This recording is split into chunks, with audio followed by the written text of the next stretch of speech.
Mass of Nyarlathotep, Session 9, Shanghai. So where do you guys want to go? Well, it also looks like Mr. Ho is stepping out too, because in the Chinese Whispers, the last paragraph indicates that there was a female companion in his private car. But that could be his daughter. That could be another woman. That could we don't know. I don't think it'll be the daughter from the. Yeah. Because the daughter is like a schoolgirl, right? Like, how old is she? Like a teenager or younger? At that time, so the death was like 2 years ago. So at that time, she's like 13 or something like that, right? Okay, so she's like a preteen, young teen. Yeah, yeah. So they wouldn't say that wouldn't describe her that way. She'd be a believer.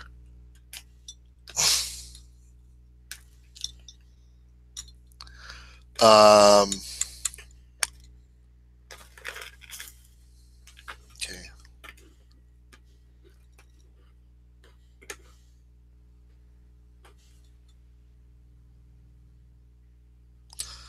So the person we're meeting with was it Jui Sai? Yeah. Okay. So he is the director. And he said he knows some people that you want to talk to, Okay. but the players didn't quite ask him who these people were or anything. So What people were. who the director wanted you guys to meet? They're gonna be. Do they have flipper hands and walk with a shuffling gait? No, thank you. So you meet with the director, and then he says, to go with him, and you guys get into a taxi, and then you drive near the river somewhere, and it takes you to a warehouse. Oh, that's not good. All right. No, Okay. warehouse is not good. Oh, by Yeah. the way, I do have my gun with me, just to let Yeah. you know. So you go to the warehouse, but you can immediately tell there are like people there. It's not like Okay. an empty, dark warehouse. There's All right. activity there. You immediately see there's like maybe about 50 people there, Uh-oh. but they're all busy doing stuff. Okay. And it's a mix of people, but mostly younger. So they're doing regular labor tasks like loading and No, they're waiting for like a meeting. oh geez. Okay. Yeah, these might be the revolutionaries. Well, could be. Yeah. So you find out that they are indeed revolutionaries. Let's see. So these are nationalists then, right? They're putting signs together, but you can't read the signs. Yeah, They're Chinese, and they seem to be excited about something, and there's a lot of talking, but I guess you don't speak Chinese, so. Hey, I tried learning on the boat, man. I can order in food in Cantonese. So the director guy tells you, these are people who are concerned after the death of Sun Yat-sen. And of course, Ho's wife was a follower of Sun Yat-sen. And he thought you guys were sympathetic to their cause. So was Mrs. Was it Was she very extremely vocal Oh, in so her political views?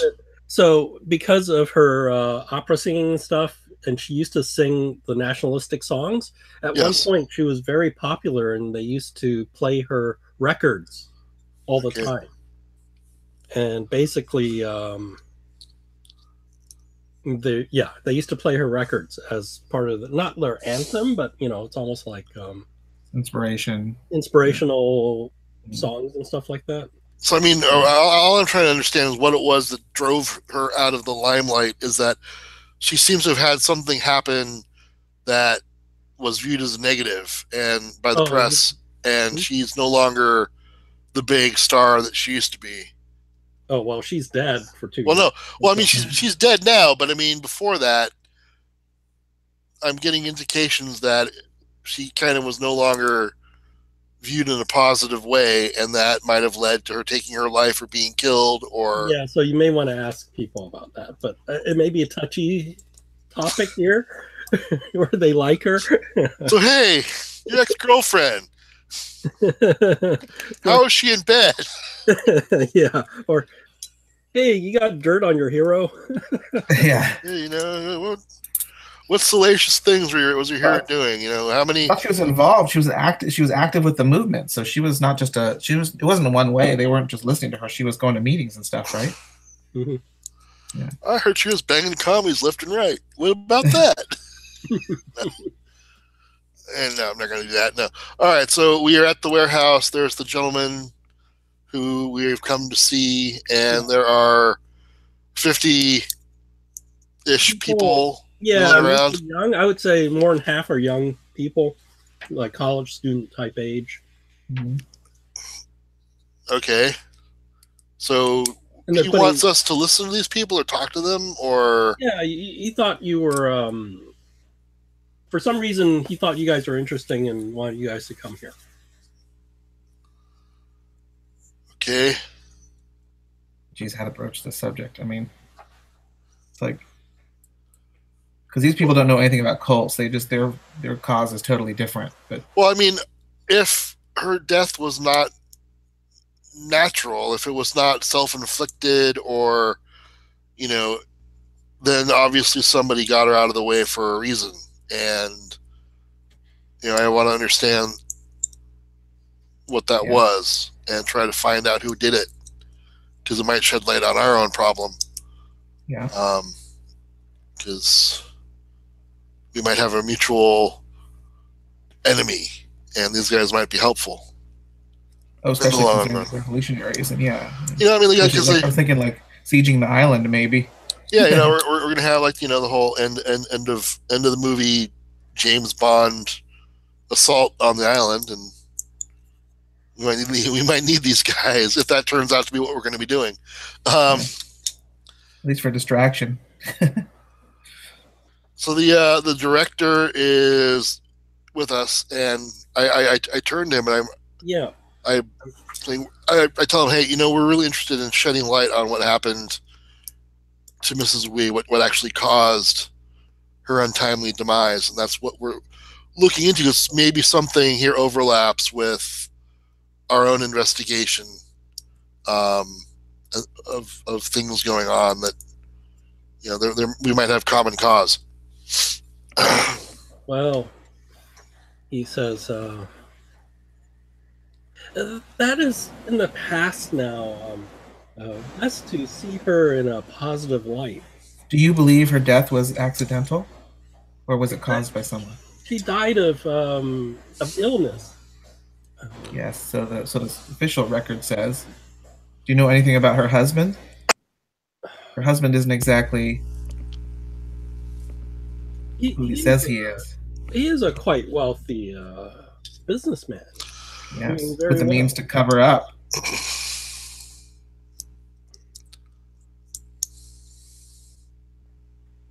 I'm insinuating that maybe there was a reason why the husband wanted the wife out of the way. Yeah, but the stories were where she was into opium and other things, so we don't want to dwell on her. But I mean, was that true? Was she delving into that kind of thing towards the end of her life, or is that slander? He looks at you and goes, it is not a lie. Okay. But maybe she was using those things to deal with the stress of what was happening in her personal life. as an escape.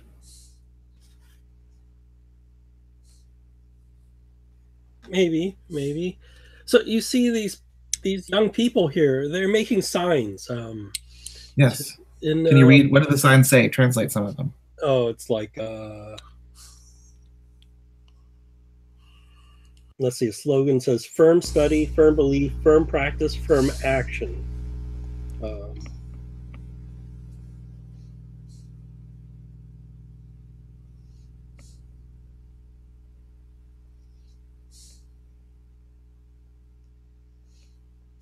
So it's like the various political slogans. And he says, Sun Yat-sen just died a few days ago, and we're going to march in a couple of days.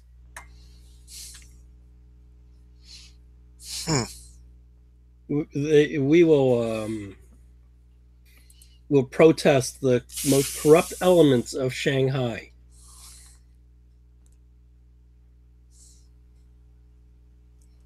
Is that safe? Do you expect to be met with resistance from the authorities? That does not matter. What matters is our cause. So he actually brings, he introduces you to this guy called. Let me see if I can find his picture. And this guy looks like he's directing the people around, so he looks like he's important. Sorry, what was his name? CHU space MIN. Let me drop his picture here. Of course, they have the angry. Yes, wow. So he's there rabble rousing? Yeah.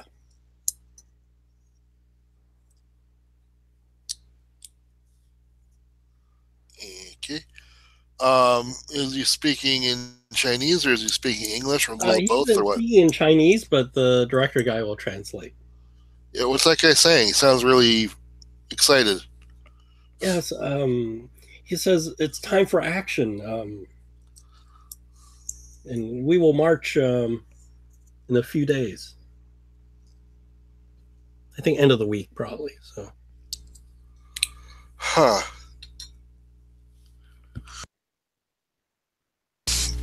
Okay.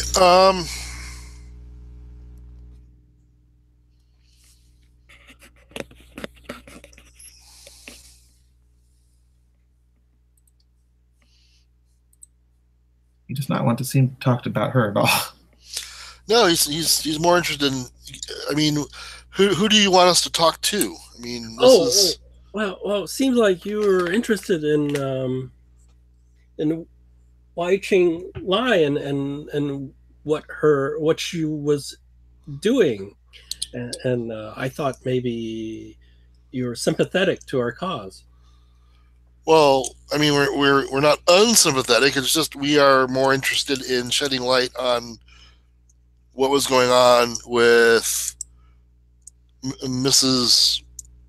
Wai Ching Lai and what caused her ultimate demise, and if it had anything to do with her political views, and it might mean that your enemies and our enemies are one and the same. Her death was through sickness, and her unhappiness was probably in her marriage. Well, what kind of sickness was it? Well, did you have an affair with her? We understand that you had a relationship with her. No, not me. I was a friend. What about her co-star, her fellow actor? I think some of those are lies too. I think they were friendly too, but the paparazzi they take pictures and make up stories.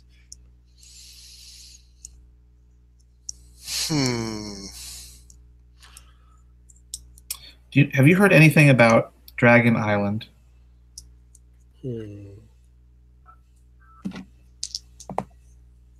No.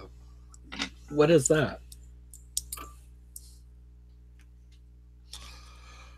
I think we want to do here. So, just speaking out of character, because I don't think they are. They don't have. They're not. They don't know the cult conspiracy. They don't. No. They're. But I do think we, like you said, we can use them to our advantage. So here's what I think we should do. I think we should try to insinuate that she was deliberately killed by Ho Fung, who is a sympathizer to the other side, right, the government, and he's helping the government on Dragon Island stage some kind of, I don't know, would they be interested in? We basically want them to want to investigate Dragon Island. Insinuate that there's some, what if we say it's a forced labor camp that he's using for his import-export business, stealing money from the people and something like that? Yeah, like they're being treated like slaves, or they're indentured servants working, or it's a pauper's prison or something like that. Yeah, that they're taking advantage of. I think that's what we need to insinuate and try to get them on our side to want to look into it, because it sounds like he's not going to have any info about the cult, but maybe we can use them to fight the cult without them knowing it. I turn to Jui, Jui, J-U-I, Jui. I turn to him and I say, look, we're working on I hate to use the word theory, but we're gathering evidence regarding Mrs. Wei's former husband, Ho Fung, who runs an import-export business. He has ties to the island known as Dragon Island, and we suspect he may be using it as a front, possibly using human trafficking, possibly exploiting the populace, the people. Possibly, I don't want to say slaves, but, obviously people are being used and harmed and treated in a poor manner. And I know that his wife was a very outspoken nationalist and against the current regime. And whereas I think Ho Fung was in the pocket, because he was making lots of money. And we were just wondering if, perhaps her outspokenness against the practices that are going on might have been what caused her downfall, and whether or not you would be willing to help us look into this and fight whatever injustice is going on. So you say that, and then he translates. You're not sure how well he translates it. He translates something to Chu Min. Yeah. Do a psychology. All right, let me. I hope you're good at psychology. I'm not. I'm moderate. I'm not. I mean, you both roll. If you succeed, you get a check mark, right? Let's see. It's the only way it'll go up by using it. Let's see, psychology. I've got the base. Just the base. Nope, I did not make it. Hey, I got a 0.7. Wow. You never know till you roll. I got a 7D. I got a 7.0, which is surprising. So I'm almost 60%. I'm 59 in psychology. So, but no, I have no idea. So you see the director guy talking to Min.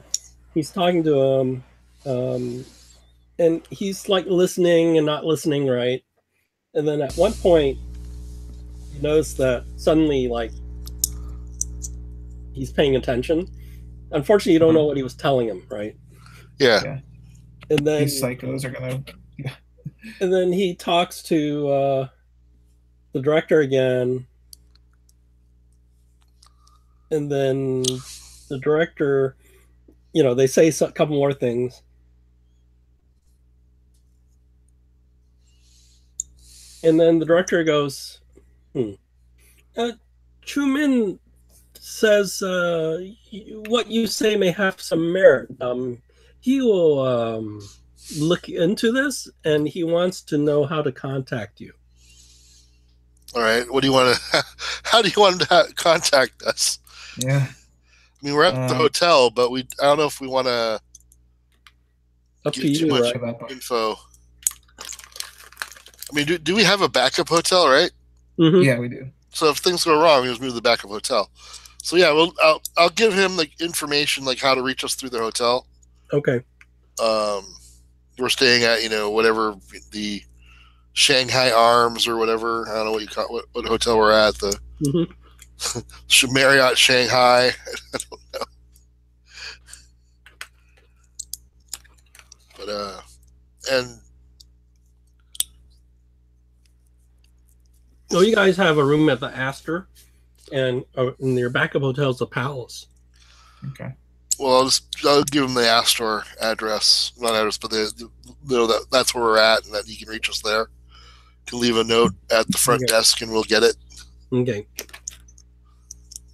And what names do you give him? I give him my name. I give him the. I'm assuming we checked in under our own names. Yeah, in the hotel you had to use your. Yeah, we didn't say we weren't. So, but yeah, I'll say yeah. You can leave a message for Timmy Bone at the Astor Hotel. Okay. That was the main one, right? Yeah. Anyway, yeah. Both of you do spot hiddens. I'm so good at it. Yeah, I am. So let's see, spot hidden. 18 extreme success. Hmm.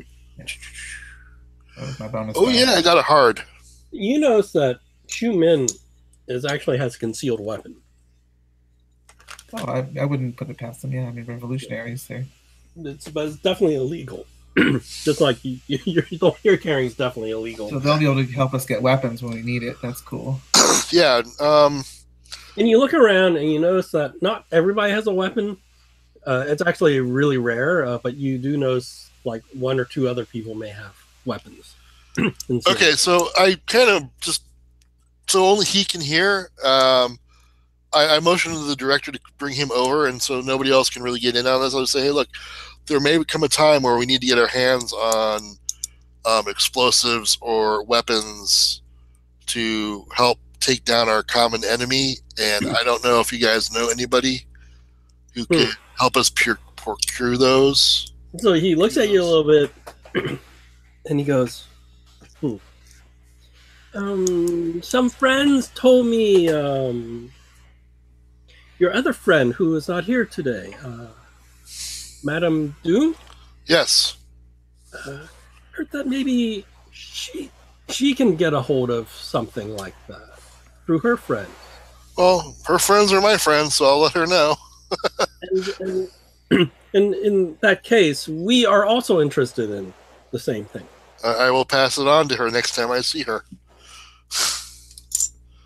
It's good to have friends. I offer him my hand. Yeah, he shakes your hand, and then he says something to Chu Min, and Chu Min smiles a little bit, and then he goes, "Well, if you are done here, I can escort you back." Are we done here? Wherever you want to go, or how do we contact you? Well, you found me at the opera, so that's where you can. The best way. Okay. Or do you want to know where the Chu Min, how to contact Chu Min? Yeah, if he has a Dropbox or something that we can leave him a message. Maybe we need to get him a quick message without the intermediary. Yeah. They tell you how you can send a message. Put a potted plant in your window. Yeah, exactly. So the smoking man. They'll tell you how to find Chu Min. The opium send a message. Yeah. Cool. Yay, we have guys who can die for us now. I didn't say that loud.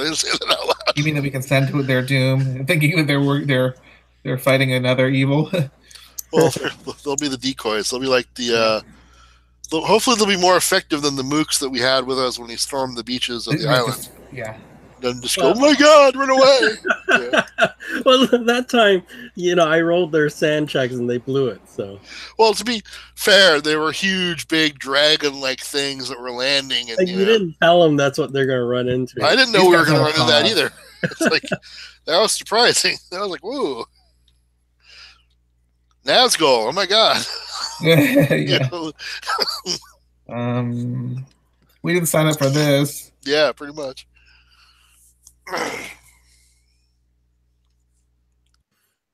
So, I'm just going to drop his picture in NPCs. Yeah, it looks so calm. And where else do you want to go to?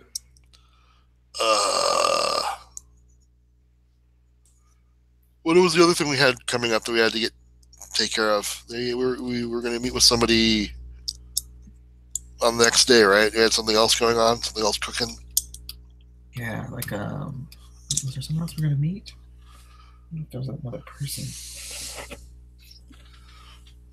Oh yeah. Morgan mentioned it at the very beginning. We were going to meet the director of the opera, and then there was one other thing going on, and he mentioned it was the next day. Yeah, the next day is you had arranged with a underworld contact to investigate the chauffeur. Oh, okay. Whose chauffeur, though? Was it? The little girl's chauffeur. Oh, little girl's where she went? Where you dropped her off at? Yeah. Cool. I guess I got to get my car battery and my bucket and fill it with water. Get some cables. Oh, no. We're just talking. Okay, never mind. So that's tomorrow. Anything you guys want to do today? Huh.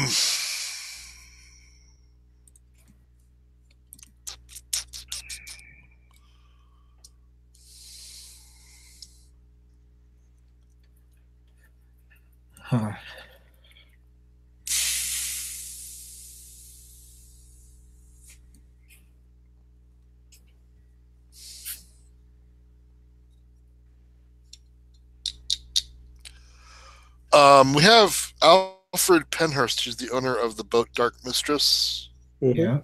Did we make a connection between him and Ho Fong, or is the connection the Dragon Island? Because they both go there. It's Dragon Island. The Grey Dragon Island? Yeah. So that was the only connection we have between the two.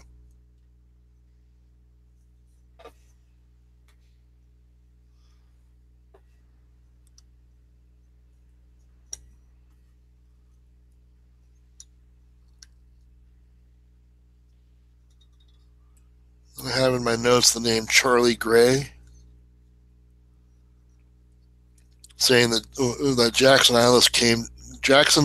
Ellis came looking for Jack Brady, spoke to Fergus Chow in Rangoon. Charlie Gray was in contact with Elias, possibly selling weapons. Those are my high-quality notes. I really have no idea. Yeah, so that's Fergus told you that what he knows is Jack Brady's in Rangoon with this other gun runner. Okay.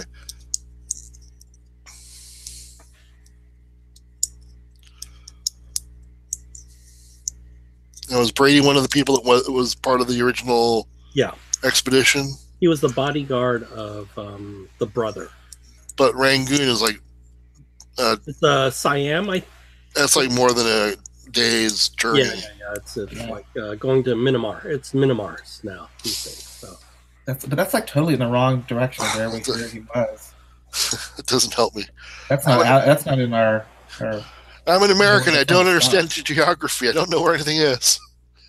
You say words. I don't know. Just point me in a direction. Spend some time asking about or looking up that red. If you just want to do lookups, that red village thing. I also want to do some research on the Eightfold Path Benevolent Society. Yeah, or remember, there's that lawyer. I didn't talk to the lawyer. Lawyer? So they found out that the Eightfold Path Benevolent Society not only owns that estate, that owns other religious areas, and they found the legal signature that processed these things was a specific lawyer, and they had the name of the lawyer, and that guy lives in Shanghai. So that's a local.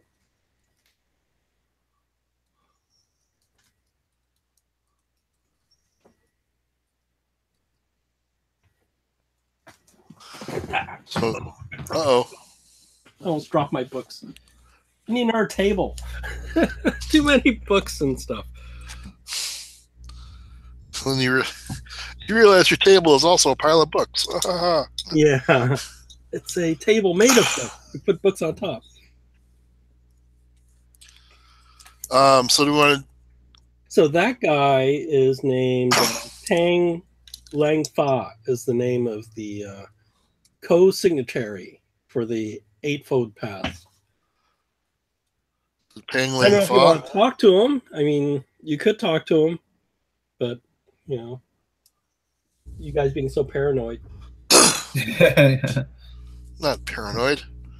Just because people are out to get you doesn't make you mean you're paranoid. That's true.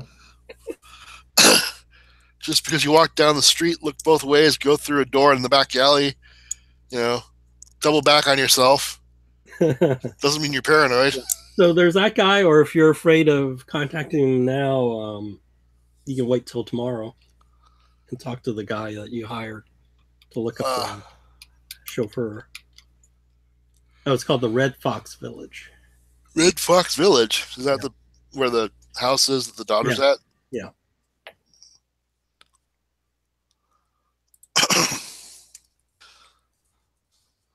It's more exotic sounding in Chinese than Red Fox Village. I know, these guys. You know, written by non-Chinese, you know. Yeah, the Chinese have funky names for things. Yeah. Have you ever read some of their names of their weapons, their medieval weapons? And then, Mr. Shoot Both Ways Cannon.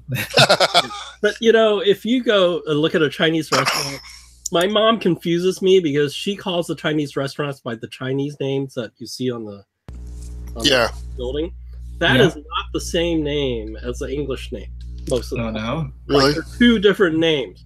So when you look at the English name, you translate it to Chinese, and then you read the Chinese name. They're completely different. Well, see, for me, I usually trust the Chinese restaurants that are named after either the chef or the town that the chef is from. You know, whereas if you go to a place like, you know, Golden Palace or Jade Dragon, you're like, oh my God, you're going to get botulism. Yeah, it's Americanized. If they serve the ones that say like Jade Palace or whatever, sometimes that's not really the name on the restaurant if you look at the Chinese. Yeah. But you know, I bet you could do that now with Google Translate. You can take a picture and they'll translate it for you. Yeah, you could, and then you would know. Oh my God, it's Dead Dog Restaurant. Rats are us. I had that experience. I was being nice to one of my coworkers and got them some Chinese food from the place across the street. And she was eating it, and then she got to a certain point and she stopped. And she said that she couldn't eat anymore because she was getting a whiff of a familiar smell. And I said, well, what is it? And she goes, she grew up in Mexico City. And she said, you know, certain restaurants serve beef, chicken, and pork. And certain restaurants serve beef, chicken, pork, and they cut it with something else. And it's rat. Wow. And she was saying that she was getting that. The restaurant she claimed it was across from her work with a rat was cutting their beef and chicken with rat meat. Nice. See, that's why Chinese restaurants, you like to see what the food was. Yeah. You order fish, you get a whole fish with a fish head and everything. So this is also one of those places you walk in and they have the little buffet with the red lumps and the brown lumps. Because they've deep fried it and coated it with the. You don't know what it is anymore. It's like, I don't know anymore. That's why, you know, like when we went to one restaurant, they had bitter melon with beef, but you could tell it's beef, right? Slices of beef, no weird coatings. Yeah, we have a place like that nearby where we live. It's I trust them, I know them, and everything's above board. But if you didn't know, they do that. We'll batter it and fry it, and you won't know what it is. But you know, But here's a funny thing: a lot of the Chinese menus, if you actually read the words on the menu item, there's no fancy names for anything. Yeah. Like Mongolian beef, there's no such thing as Mongolian beef. Well, no, it's just beef. It's just like a lot of these things. It's just like slices of beef with pea shoots. If you read it, that's what it says. It's basically the ingredients of the dish. Yeah, and it's like also a lot of the places, if it's an Americanized Chinese restaurant, you're not getting really authentic Chinese food half the time. Then, like some of it says pea shoots sautéed in garlic. That's what it says. It doesn't have any fancy weird names. I mean, the only fancy names are like the hot and sour pork, which in the Chinese, you know what it means? It's American pork. Well, there was one dish, I can't remember what it was, but it was chicken and eggs, and in Chinese it was mother and child. Oh, okay. And I can't. It was it was one of those things. It was kind of like. But yeah. So sweet and sour pork, you translate it. I mean, if you take the Chinese name for it when you order it in Chinese, it's American. It's American. Well, cashew chicken doesn't really exist in China. So it's called American meat. So sweet and sour pork is American meat. If you American meat word for word. Yeah. American meat. Yeah, because I had a coworker. She turned to me and was, Dave, what is cashew chicken? And I'm like, Anna, you're Chinese, don't you know? She's like, no. And then some of the dishes are created in America, like well, I mean, a lot of foods are that way, like the shrimp with the walnuts. That shrimp and mayonnaise with the walnuts, that was created here. Wow. And the other one called the Rangoon, which is wonton with sour cream in it, deep fried. That was created here. Sour cream and deep fried is not Chinese? What? Yeah, sour cream wontons deep fried. My one of my cousins says it's one of their best sellers in he's in Idaho.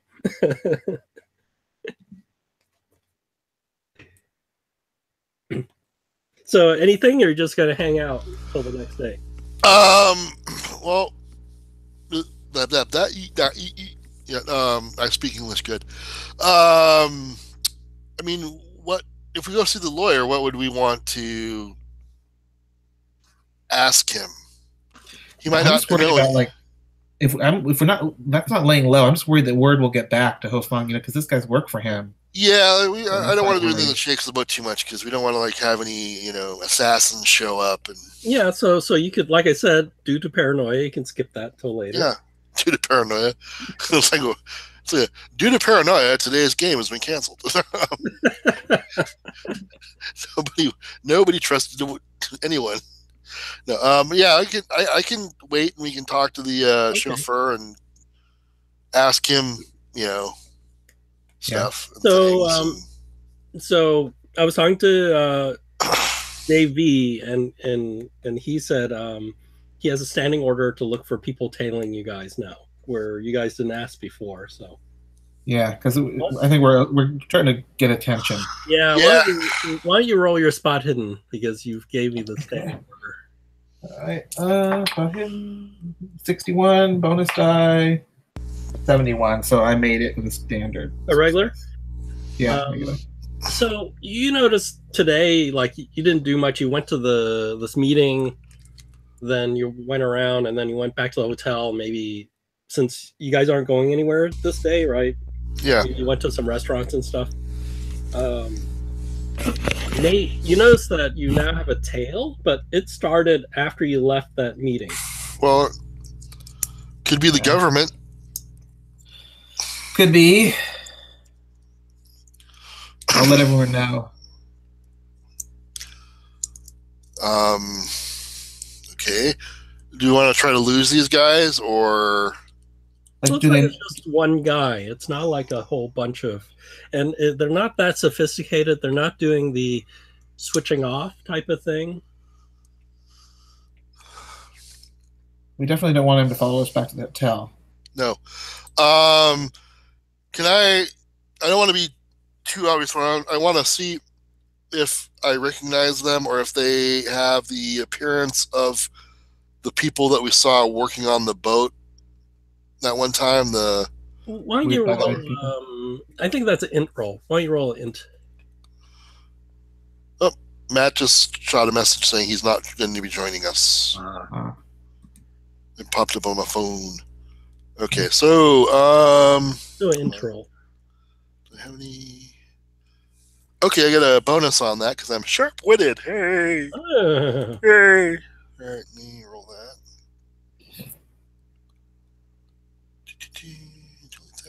Roll. Oh, nice. Okay.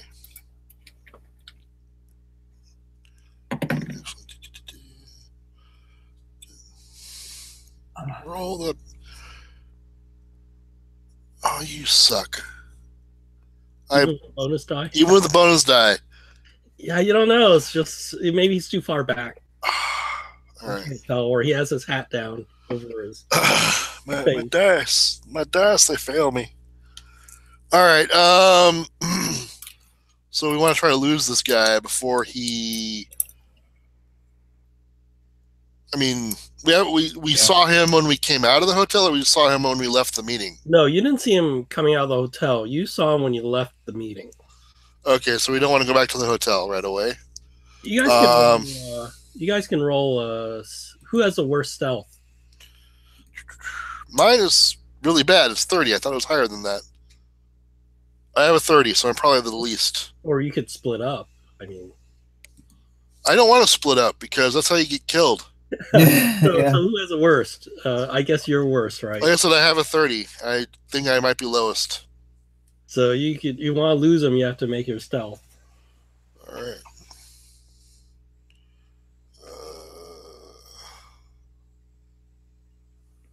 Hold on. Got a hard success. Okay, so you lost them. Nice. Awesome. That was I rolled a 14. Yeah, good job. I needed a 15 or less to get a hard success. So yes, awesome. Hey, through an alleyway, around a corner, down another alleyway, through a corner. Look at that, he's gone. Went through a laundry, went through a noodle shop. There we go. He has no idea where we are now.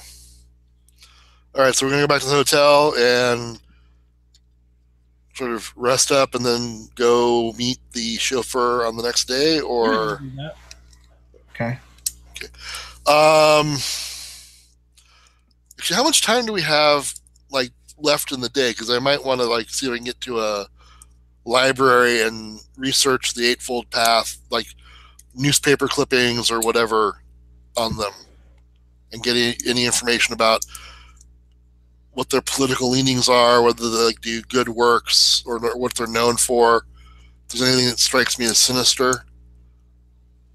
Yeah, so you have time to do that, actually. So, okay. I'll do to the library, which is weird for me to say, but it's called Cthulhu. So the library is weird. I think I may not have a picture. Let's see. I think there's a museum or a library. Okay. Dang it. I just have a regular success. So basically, you have to go there, and then you have to pay some sort of fee. So it's not like a free public library, but it's not a big deal. You pay some sort of fee, and then you can look up stuff, but you can't take books out, right? Okay. Look at them while you're there. And all right. Your library use. You find out they are. It's an order they have. They're scattered across China and Japan. Okay. And they're. They believe Empress Wu Zhaitan is a Buddha incarnate. Doesn't seem like they do anything strange, but they seem sort of secretive. There's not much news about them.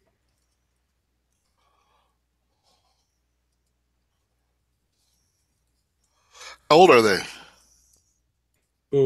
They're actually pretty old. This is something going back hundreds of years, or is this farther back than that? I'd say further back than that. Okay.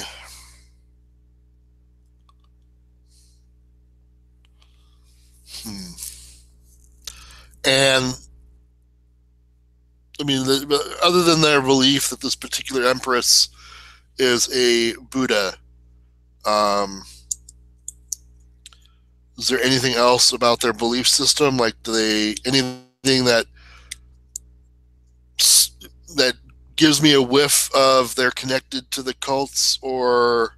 No, but it's sort of weird because if you look up the history of this empress, she was a fairly unpopular leader and reputation for persecuting her enemies. And she was around 625 to 705 AD. So she didn't act like a Buddha. No. She was not enlightened, you know, by her actions. All right.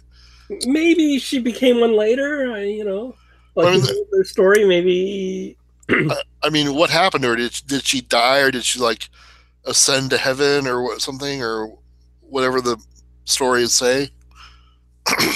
Yeah, so that does seem a little odd. So that strikes you as odd that such a person would be, people would revere her as a Buddha.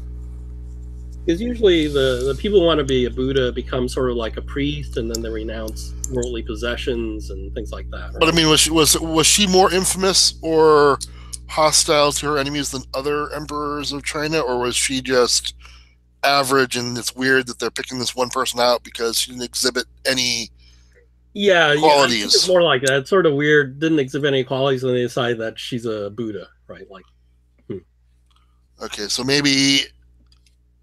So that may hit your bell of saying maybe it's a cult front. I'm just thinking maybe this picked her because she was a good cover. I don't know. Just maybe. Yeah. That's weird. Okay, that is weird. I'm gonna.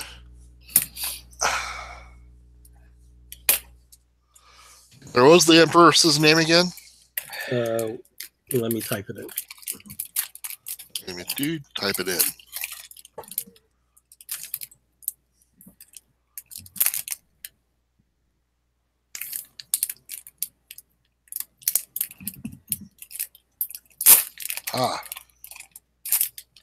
And you can Google her.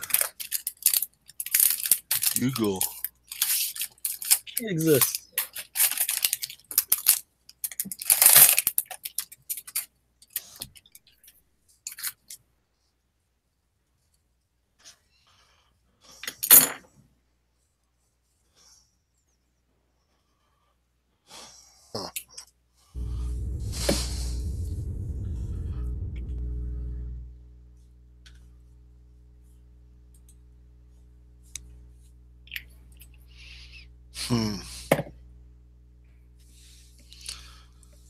Okay, other than that, I'm pretty much out of ideas. I'll just go back to the hotel, kick back.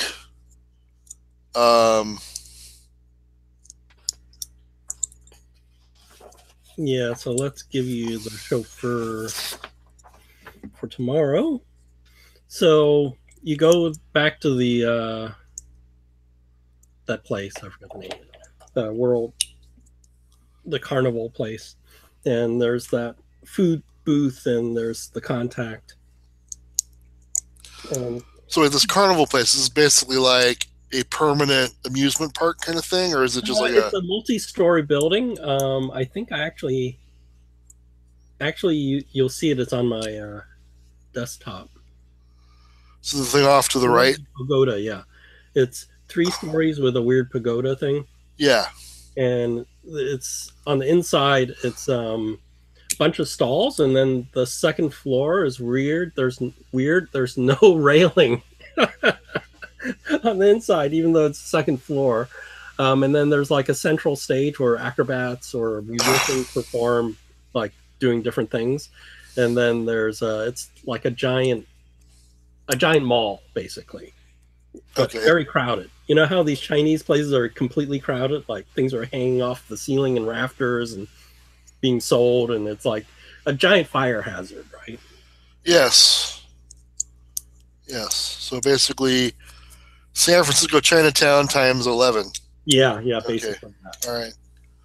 I got it. A lot of barbecued duck. Yeah, and there's a lot of it's mostly Asian. I mean, there are very few Caucasians here. So we stand out. People are looking at us. Well, what are those guys? They're standing like 5 feet above everybody else. So, so you go and the person that you paid goes, I found some information. I could not find Po Wukong. If you pay more, I maybe try to locate him, but this is what I found. Always more. A month after Wei Chenglai's death, Po was arrested near Bubbling Well Road police station for vagrancy. They said he was screaming something like black woman was the cause of his downfall. And this black woman, and this black woman was following him. That he created such a scene that the SMP constables and the criminals in the cells that he was next to him, they demanded that he be evicted from the settlement. And the only reason this was known is because this is a very rare outburst. Very few people make such a big noise, especially in prison. Because, in prison, you usually get beaten for doing things like that.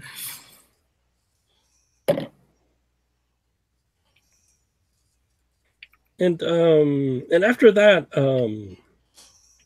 I hear they turn him over to the local police because he caused so much trouble. And that's all I find out with the money you give me for 2 days. What was the local police? Which local police? Local Chinese police. Okay. So they kicked him out of SMP jail. And turned him over to local Chinese police.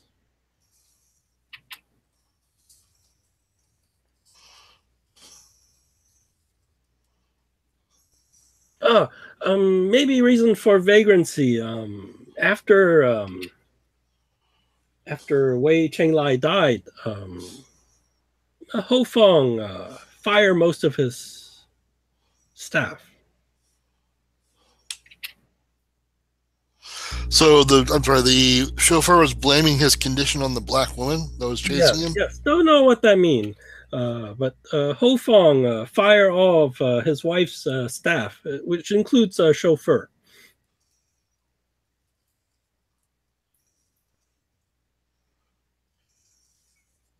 Suspicious. And but Ho Fong, he give them severance pay. Nice man. Sure. Ho Fong fired most of his staff? His wife's staff. After his wife died, he fired all of her servants and stuff and gave him a severance pay, which is not required. So doing it is considered nice. It's sort of like at will. You got fired, you don't get your 2 weeks pay. You're fucked. You're out of there. So giving you a severance, a lump sum severance was nice. That way they don't hold any bad feelings and don't talk to nobody. Yeah. By their silence. Yep. So I think the chauffeur is probably our best bet to find any chink in that armor. And that was a very racist pun, I'm sorry. I just realized that, wow. Okay, so we'll track him down. Huh? Does this guy know where he might be? You pay me for finding this information. You want me to find out. It may be a little more difficult, but your money is good if you want to pay. Yeah, if you can find him, definitely. So how much do you want to pay him again for the same 2 more days? Or? Yeah. 3 days or keep the money rolling. Okay. I mean, it's not outrageous amount of money. Madame Doom's good for it. Yeah, that's right. Blank check. If she's not here, we can spend all our money. Yes. Yeah. By the way, she's probably wondering, where'd all my money go? I had a $500 bill in my purse. What's going on?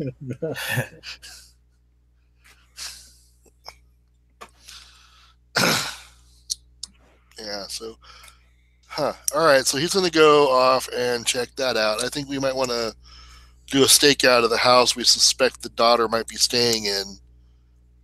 Whether or not it's against her will is to be seen, but so the one in Shanghai, the Eightfold Path Society that has says they own a house. There was a Red Fox Village.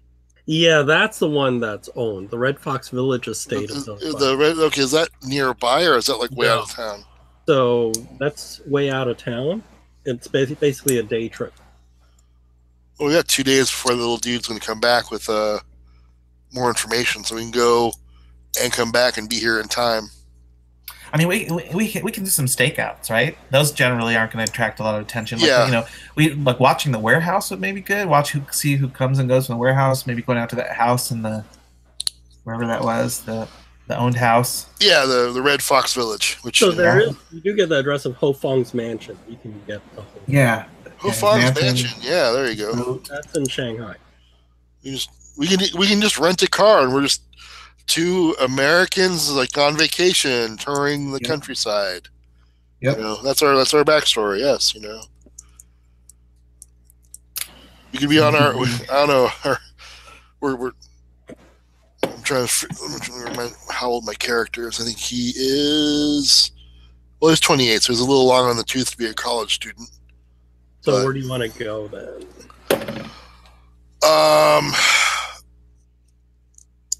I'm kind of gunning for the house in the Red Fox Village, or the estate. If they're how close is Ho Fong's estate? Is that in Shanghai?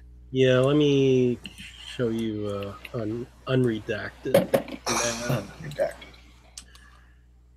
Let me see if there's anything unusual here. Well, there's some. Just ignore them until you find them. Just ignore the weirdness.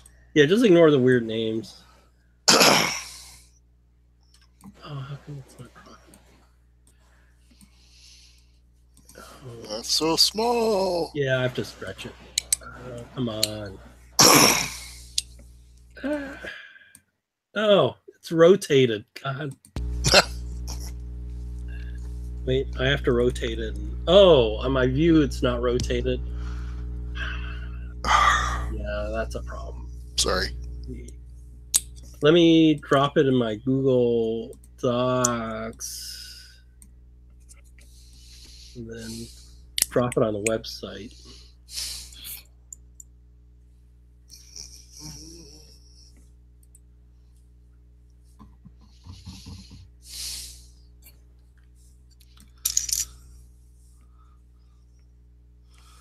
Well, you do have a map of Shanghai up there already. Is it the same map? Yeah, well, it has a dot on it. But basically, if you look at the old city, Yar? the left of the old city, like if you see there's like 2 squares. Well, you got a little blop out. Yeah, it's above the girls' college. I have Little Russia and then the girls' college, and there's a little like fuzzy blop area where you. And then it's the Great World, which is where you. Yeah. So that's where it is. That's Great World's right there. So we can go. Yeah, we can go hang out and stake out the mansion. Well, these are you can't. Yeah, to stake out, you really have to. These aren't just blocks. These are like mega blocks. Oh yeah, I understand that, but I mean, we're talking like what is that? Like an English mile, a little less. Yeah, and then you're in the French Quarter, so. Okay, but it's still in the same area, right? Yeah, yeah. Okay. Hey, hookers! Wait. So if you go by, let me see.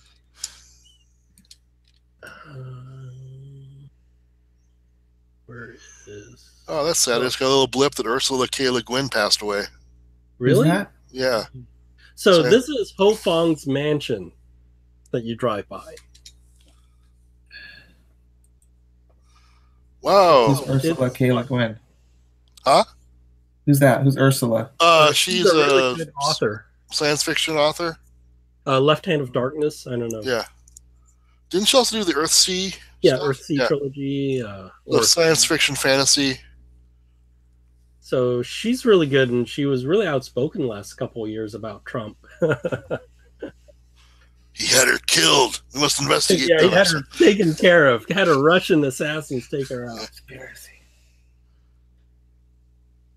Yeah, she's one of those who's really... she won a lot of awards. Won a lot of awards. She was like very big in the 60s and 70s. I think that's when she did a lot of her... that's the thing. If it's her old work that people know her for. So yeah, her big story was Left Hand of Darkness. It was a planet where all the race was gender fluid. I believe it was it would go back and forth. There's the Dispossessed, I think. She was a very, very visionary in her science fiction, and she was a good writer too. Yeah. It's not like some writers are famous, but their writing's crap. She was a good writer. Interesting. But that's Ho Fong's mansion. It's human. That's a nice mansion. So he's definitely wealthy. He's in the upper 1%.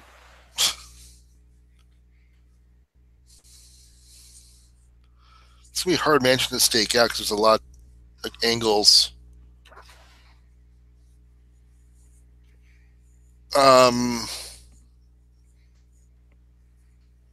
we just seeing the comings and goings of who comes and goes, or just observing if it's home? Very few people come and go, and you basically maybe see servants coming in and out, if anything. And then if Ho Fong comes, then maybe he has his own private car.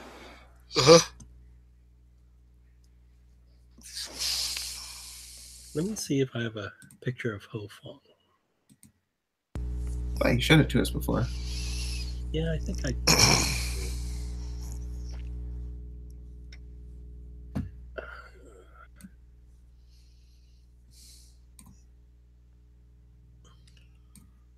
That's him, huh? Yeah. He's old now, right? So.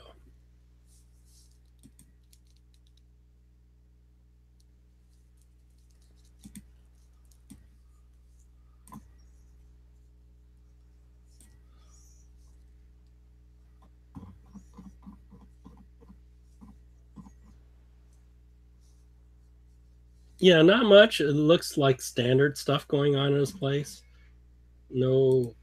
Nothing really unusual going on. Fairly quiet. I mean,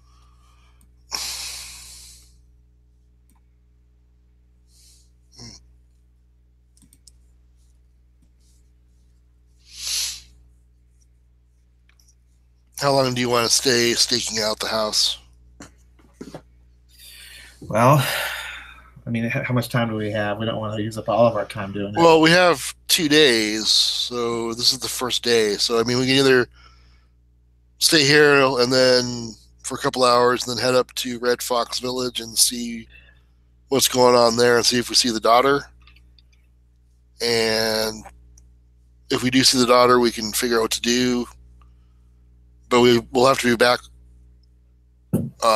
tomorrow because we have the gentleman coming back. Yeah.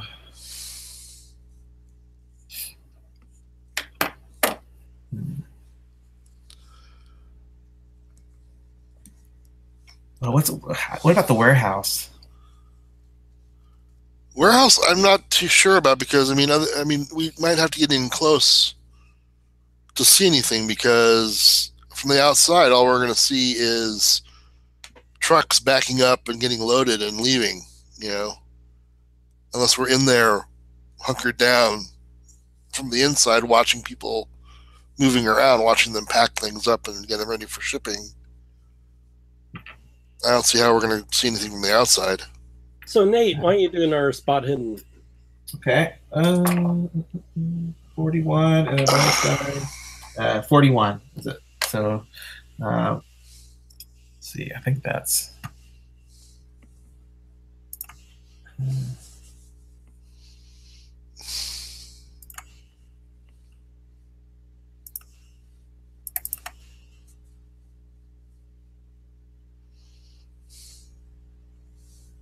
think it's a hard success. Okay. So, when you left the hotel and then you went to the New World or that world place and then you went to Ho Fong's house and you're taking it out. Do you think somebody followed you guys? Oh, that's crazy. We're being followed. Again? Yeah. Can I spot this person? Yeah, or spot him, or he can point. Let's see. Because I think Nate could point him out, and then you could. Okay. I also did my spot hidden. Yeah. I made it. Why don't you do your intro again? My intro. Okay, so let me.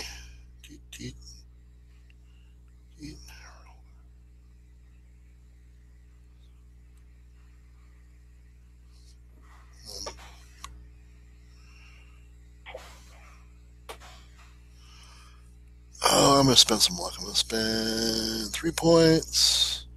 So I make my my roll. Yeah, so now that Nate points him out to Timmy, Timmy's like, oh, wait, I think I've seen this guy before. Is it the same guy that was following us at the warehouse? No, where we met they switched out, probably. Okay. Because you lost the other guy, right? But then you realize this guy you actually saw painting one of the protest signs.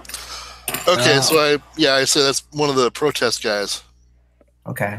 It's following us. I don't know if we should be worried or whether they're, just making sure we're not spies, for the commies. Or are they called commies? I don't think they. Well, I forgot where the history when they split off, but because I don't know if they called themselves communists. They were the people's whatever. Yeah, they basically split off to two groups, and then eventually one went to Taiwan and took over China, right? Yeah. But they were working together for a bit until there was a power struggle. I should say that we're working for the competition or the maybe the government. They want to make sure we're on the level. Yeah. They're probably wondering why we're staking out this rich guy's house. Well, that doesn't bother me so much as it's much better than the cultists following us.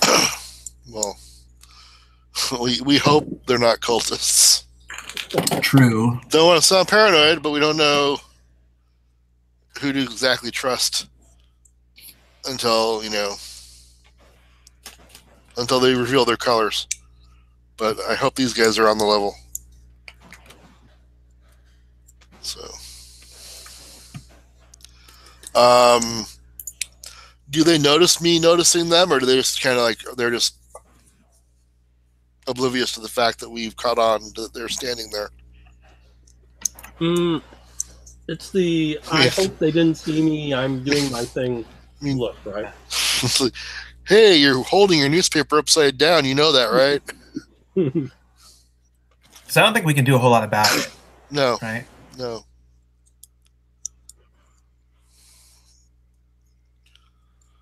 So can I sneak around to the guy and basically say, hey, how's it going? Do you really want to do that? Yeah, I want to do that. I want to say, hey, what's up? How's it going? Watch me step on a duck.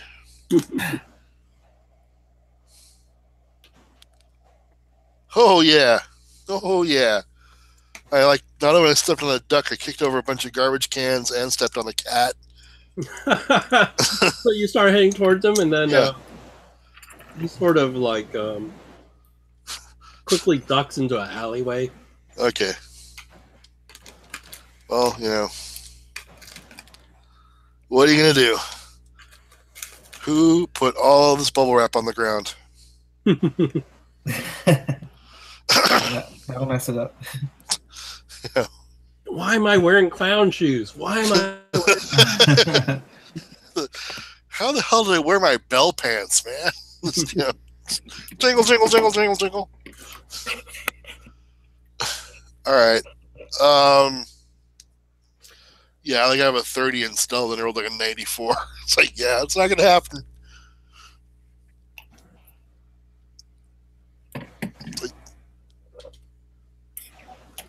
that's the day I decided to wear my Roman candle vest and lit it off. All right, so nothing seems to be going on at Hofeng. We want to swing by the warehouse and see if there's any activity, and if so, what's up with that? Oh, why don't you roll a luck roll, actually? Let's see what's my luck. Nope. Okay. Did not make it. Yeah, you didn't see anything. Nothing happened. Nothing to see here. Roll up or no? No, it's just a group. Just okay. I missed the vital clue that would save my life later.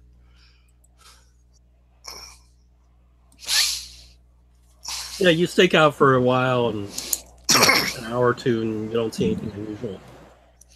This is at the warehouse or at the no at the mansion? At the house, the mansion. At the mansion. All right, so nothing weird happens. We don't see anybody we recognize from previous misadventures. No. Hey, that's the guy that gave me floppy arms. I want to get him. Yeah. All right. So we want to head over to the warehouse and check that out? Sure. Or maybe we want to do that at night when it's, there shouldn't be anybody there. And if there is people there, we know something nefarious is afoot. Perhaps I think we know something nefarious is afoot. We just want to see what it might be. Who? All right. All right. Okay. Do you want to sneak into the warehouse, or do you want to wait outside? I don't know if we can do that yet. No, I can't because I wear my clown shoes. I'm sorry. I forgot. No, but I mean, like, we don't know how dangerous it is. Like, who's in there all the time? All right, so if we go to the warehouse, I will keep track of how many workers are on premises that we can see, and also if I see anybody new arrive or anybody leave. Like, okay, there's 4 guys there now, and then 1 left, and so we know how many people are on premises on average. So during the day, it's quite busy because it's really a going concern. So they really use it as a warehouse. Really? And their hours are 7 a.m. to 6 p.m. It's more busy during the morning, but then it tapers off, and then there's another, like when ships come in, right? So there's some weird schedule. Does anybody look out of the ordinary? No. No floppy, weird gate. No. No, it looks like a. These all guys look like normal Joes lifting boxes. And loading things and. All right, so the trucks that come and pick up deliveries, are they Hofeng trucks, or are they like third-party type trucks, kind of like UPS or FedEx or whatever would be they're mostly Hofeng trucks. Maybe once in a while there's something that's not a Hofeng truck, but mostly it's. Again, none of the non-Hofeng trucks are anybody that like has a. Like, we don't have, like, the 8-fold path. No. Or they look like, if anything, they're like people picking up stuff. Like, maybe one would be like a tea shop or a porcelain shop or something picking up. Okay. So Hofeng trucks show up from the docks, unloading crates, and then various businesses come and get their goods. So nothing from anything we've like the Penhue Foundation or Emerson Imports or the place that was in Harlem. Nothing. Yeah, most of them. Yeah, most are dual language anyway. So or symbols where the logo might be something that we saw before. No. Okay. So you would see Chinese on the trucks and maybe stenciled some English or something like that. Okay, so but nothing that jars any memory. Like, hey, it looks very legit. Okay. Okay. All right. I mean, you can only make so much money doing cult crap, and probably cult crap loses money. Right? Yeah. And you've got the infrastructure set up. You might as well do legitimate business too.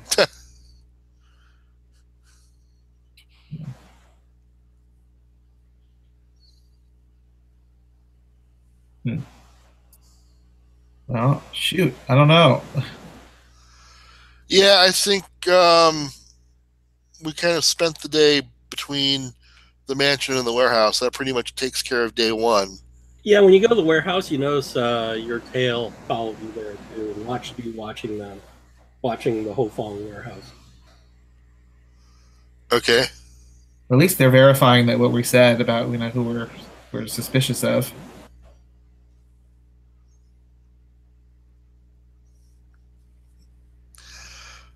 All right.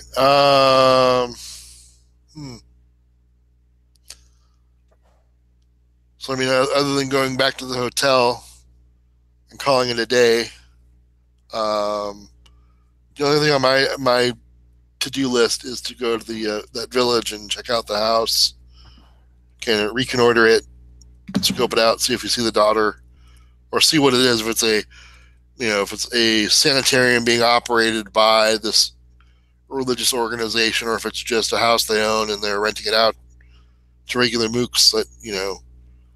That'd be kind of interesting, since find out what's going on there.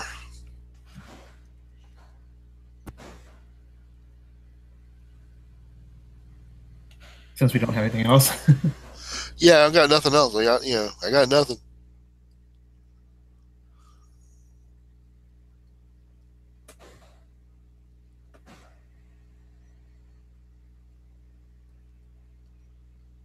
Morgan, you still there? Yeah. What do you want to do? We were going to head out to the village. Oh, you're going to go to the village. Okay. Going to the village. The village. Oh, he sounds excited. So yeah. Yeah, the village. So you rent a car. Are you renting a car? I guess that's the question. Yeah, I have to rent a car because I ain't walking. It takes too long by rickshaw. It's like, mush, I'm so tired. No, keep running. I'm so tired. Here's 50 more bucks. Keep running. So you drive, and it's a long drive.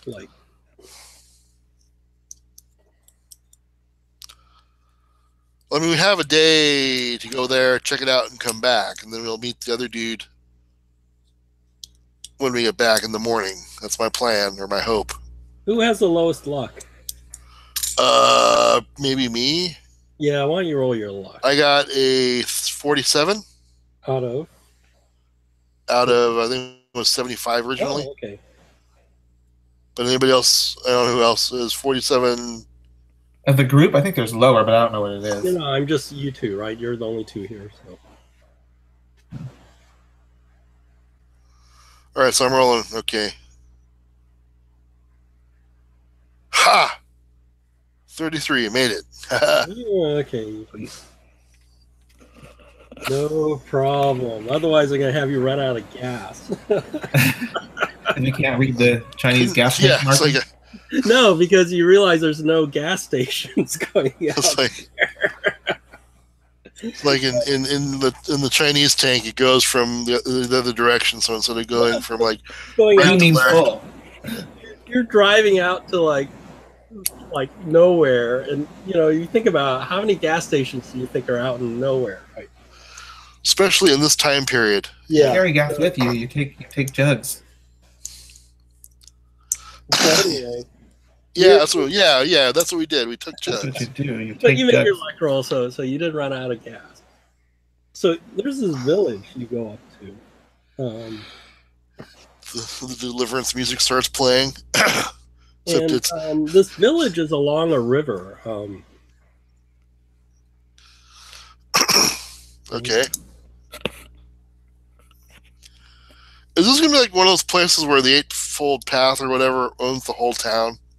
Well, I don't know. You have to ask and we're gonna be driving up and we're gonna see people in like orange or yellow colored robes, and they're all smiling at us. No. So they're wearing like village clothing. There's no uniform or anything like that. Okay. unfortunately, you guys don't speak Chinese. No, we don't. So you see this village, and it's along the water like a river, and it looks pretty prosperous. So we need to burn one of our contacts and have, our Chinese translator and guide show up. It's maybe you should have hired somebody. But we'll have somebody, we'll hire diminutive square. It's a short round. So this is this village lies west of Shanghai on the banks of the Yangtze River. Okay. Or one of its tributaries, so it's not the full big river.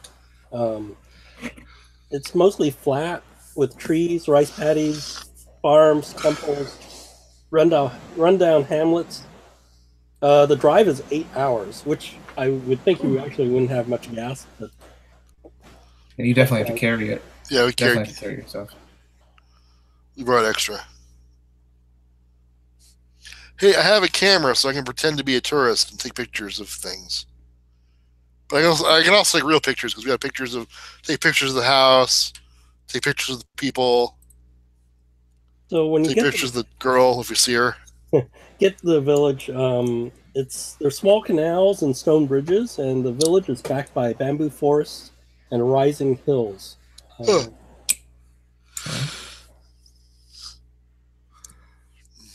So you get to the village. You don't know exactly where this estate is.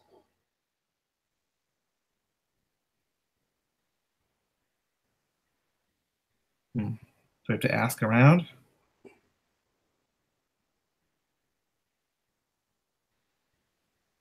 To get directions.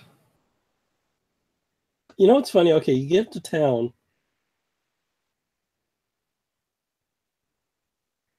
And as you get to town, like children and you draw attention, right? Because very few cars come out here, and you're definitely different looking. So as you get to town, you get people looking at you and people coming up and children running up to the car and screaming in terror. And of course, you don't understand anything they're saying. And why don't you do a spot in?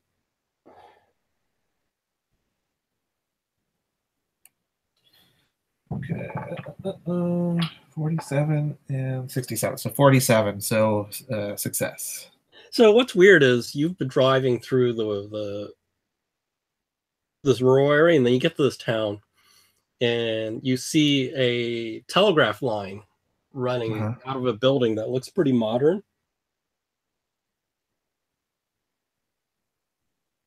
So that's sort of weird.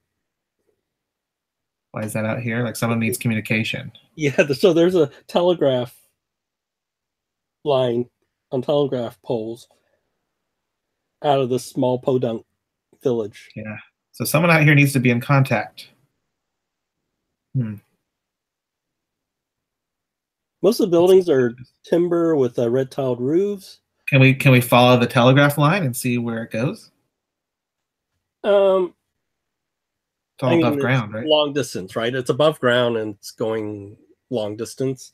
But I mean, if it like goes to a house or it just goes to the office? Yeah, it goes from the office out. Oh, okay.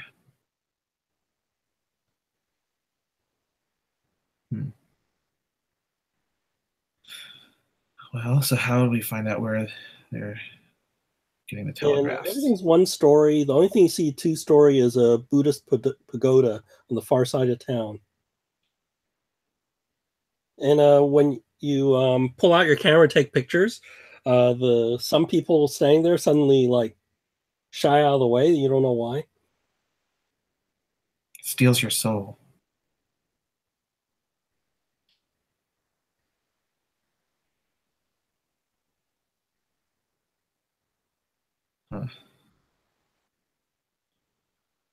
No one out here's going to speak English.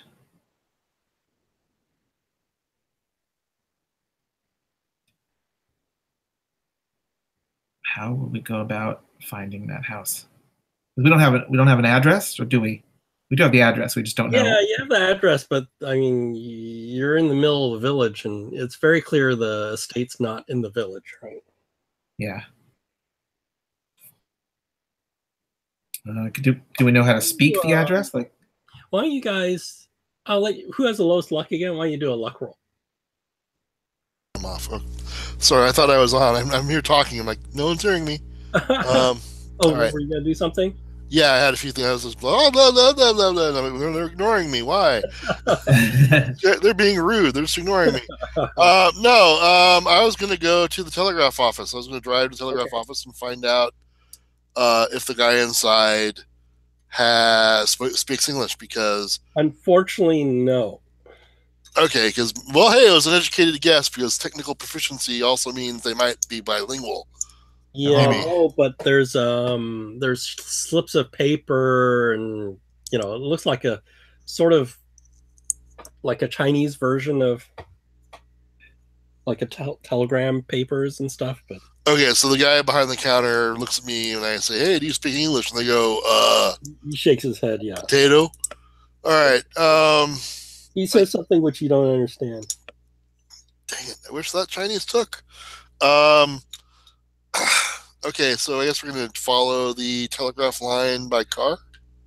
No, it just goes way over a hill or something like that. It doesn't go to the house, it just goes into the office. Yeah, it goes over there. Okay, so it's not going into a house. Okay. No. All right. But I start asking around. I say, hey, anyone see a big house? And I point at a house and I say, bigger.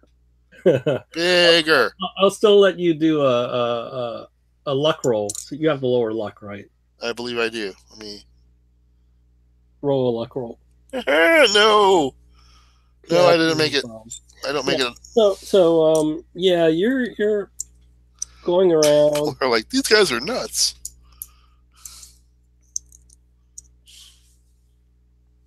So do you get out of your car to walk around? Or? Yes, I get out of the car to walk around. And how about Nate?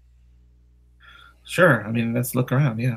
That's what we're here for. And I'm doing the typical, like, using my hands, like, hey, making gestures, showing the house, making a house. So house. You're looking at eventually this Chinese guy comes out. He's like, but he speaks English. Yay! And it looks like somebody in the village had gotten him and brought him out to see you. Okay. And his English isn't great, but it's probably good enough. And he goes, "Oh, hello. Oh, hey, you speak English. Excellent. Okay, how to ask this question without tipping our hand? We could use the school teacher approach. Yeah, okay, we could do that. Go for it. I don't know. We represent the school that educates. What's her name? I don't know her name offhand. The daughter. Oh, yeah, that's fine. There's Sever's the daughter of Ho Fong. I didn't put her name down. Yeah, and so we're out here to try to locate her for her studies, to resume her education. Yes, I think you're mistaken. Wei Jinglai's daughter hasn't been at the DACA for a long time. Oh, we've heard she was. I know I've seen her for 3 years. 2-3 years. Well, 2 years. 2 years. Did she? After her mother's death. And you said at the DACA? Yeah. I'm assuming that means the house that the Eightfold Path owns. That was called. That? Is that what you said, or? No, I'm thinking that. I don't know, but I'm assuming. Are you saying that out aloud, or? No, I go. Oh, okay. What's the DACA? What's DACA? What do you refer Oh, to? you're asking that. Okay. Yeah. Oh, you asked that? Yeah. Um, Sorry, in English, I'm not familiar with that term. it's a Tsarist tea baron built a dacha. That's what he called it. The who? A Tsarist tea baron. Tsarist. Russian.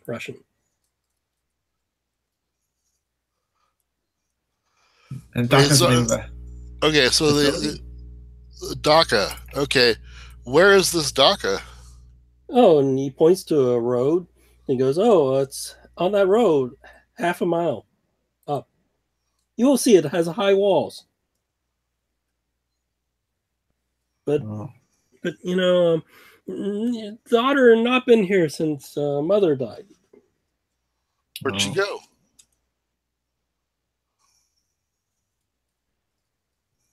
We hear she died of sickness.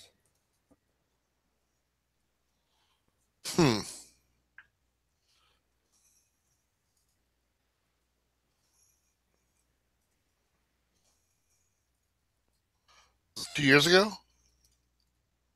Yeah. 2 years ago. Just out of curiosity, when did the Carlisle expedition happen? 10 years ago, right? 10 years ago. And when did our friend Jackson Elias see the one member in Rangoon? Was that this year or last year? Probably, I think last year or something like that. So that's... Okay, I'm trying to make sure. See, there's a correlation of time between things, like if it was 2 years ago or a year ago. Or all right. So we would want to talk to this Tsarist about Ho Fang's daughter then, seeing that they might be the last to have seen this lady alive. Yeah. Do a listen roll. Listen. You both can do a listen roll. Holy cow! I got an extreme. Yeah, you hear something like metal being sort of wrenched. Metal? Yeah, like behind you guys, further back. Metal being wrenched? Like, yeah. What do you mean? I turn around to look and see what's going on. Yeah. You look, there's still the kids around you and people around you. Do a spot hidden. You're stealing our car? What's it? I made it.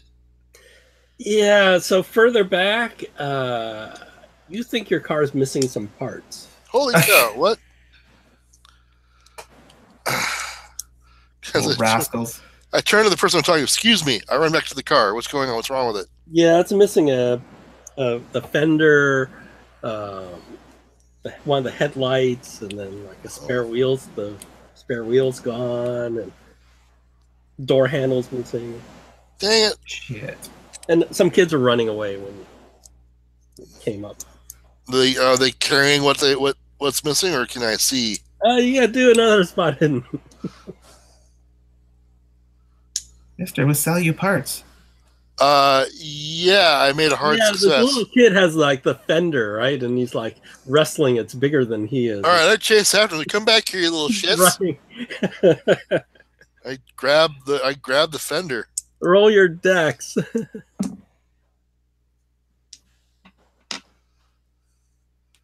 I made a hard success. Okay, yeah, you get a hold on the fender, and he lets go and takes off. All right. Can I chase after the other kids, or is that all I can do? No, they scattered. You little ingrates. Hope you all get smallpox.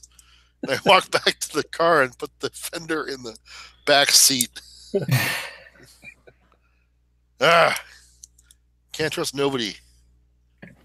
Leave your car unattended for 5 minutes. Little ankle biters. All right. So what were we talking about? So you gotta leave the car unattended to go back to. No, I'll let our archaeologist do the speaking. I'm guarding this thing now. I don't want any more missing. We got 4 tires.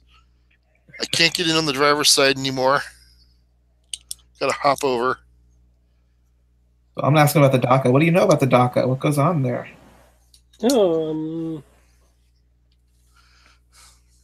It's just it's a Wei Qinglai's ancestral home.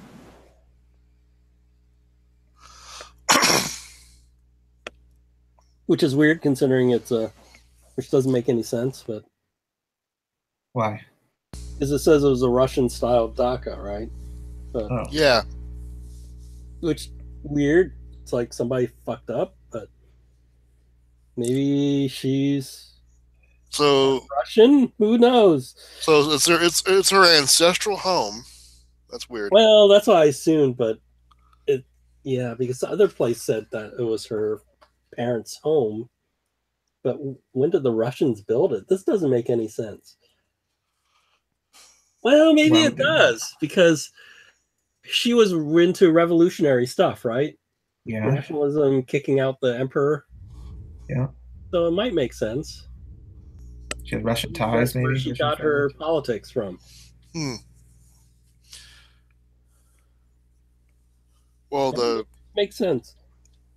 Historically speaking, the nationalists weren't. I don't know if the nationalists were actually specifically communists or not. I know the branch that broke off with Mao became communist. It was the People's Revolutionary Mao Army. became communist, and then but the nationalists weren't necessarily anti-communist, were they? They were anti-emperor. It's like there's anti-emperor, which is like the ones that are anti-czar, right? Like the white.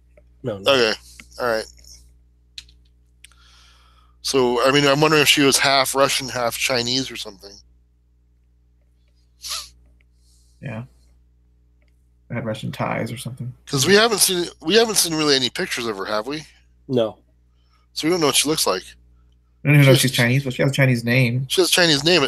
Maybe she took took one culture's identity over the other, you know? Maybe her, I don't know, I'm assuming in China it's like much like the West where it's the male name, or is it the female family name that gets passed along? It's the male name gets passed. Yeah, so it's possible her dad was Asian and her mom was Russian, or maybe it's farther back than that, but they still have ties to Russia. But he tells you, but after she died, it was sold to some monks. Yeah. And he says they use it for gardening.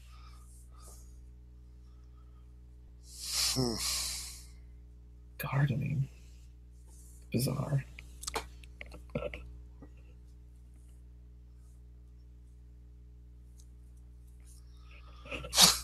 They're growing pot, man. I know. Maybe they are. Maybe they're growing like opium or something. Yeah, like opium or something. Yeah, they have the poppy fields. It's got to be very lucrative. So you can do a psychology roll. Nate, I guess. With that one. There. Yeah, he's actually there. Nope. Okay. I did not. I'm not good at psychology. I mean, I guess we can go scope it out, take a look at it. Yeah, let's go. I'm not leaving the car here, though. I'm going to go. I'm driving the car everywhere now. I'm not, leaving it out of my sight. Okay. So... It doesn't have a fender now.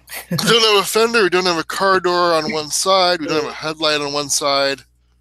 Yeah, it's a 13-high wall, brick wall. We're not getting our deposit back, that's for sure. Did they do insurance in those days? I don't know. Yeah, it's a 13-foot-high brick wall, and then... how are we getting in there? The top of the house peeks over the wall. This wall goes all the way around. Well, no. Well, you're not sure, but the wall goes around the front, and then behind it you see a tall bamboo grove. Is there any place where we can get up higher, like on a hill? Or... Yeah, there's a hill behind a bamboo hill. All right, we'll drive up that. Oh, but the road doesn't go there.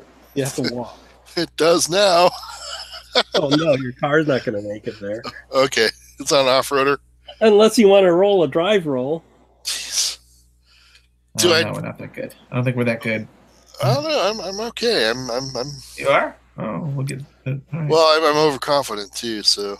But it's definitely a thickly forested bamboo grove. So. Jesus.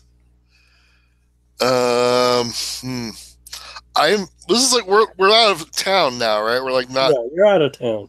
I don't have to worry about the little ankle biters stealing. After a certain point, the kids stop following the car. All right, I am. The front of the gate. There's a gate on the front.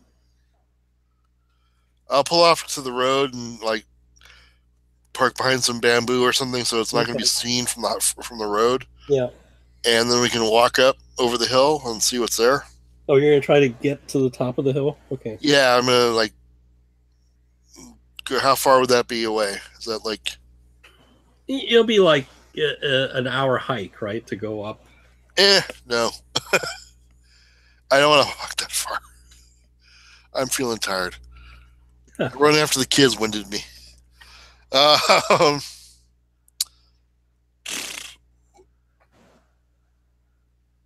Just walk around the outside and see how far the wall goes. Yeah.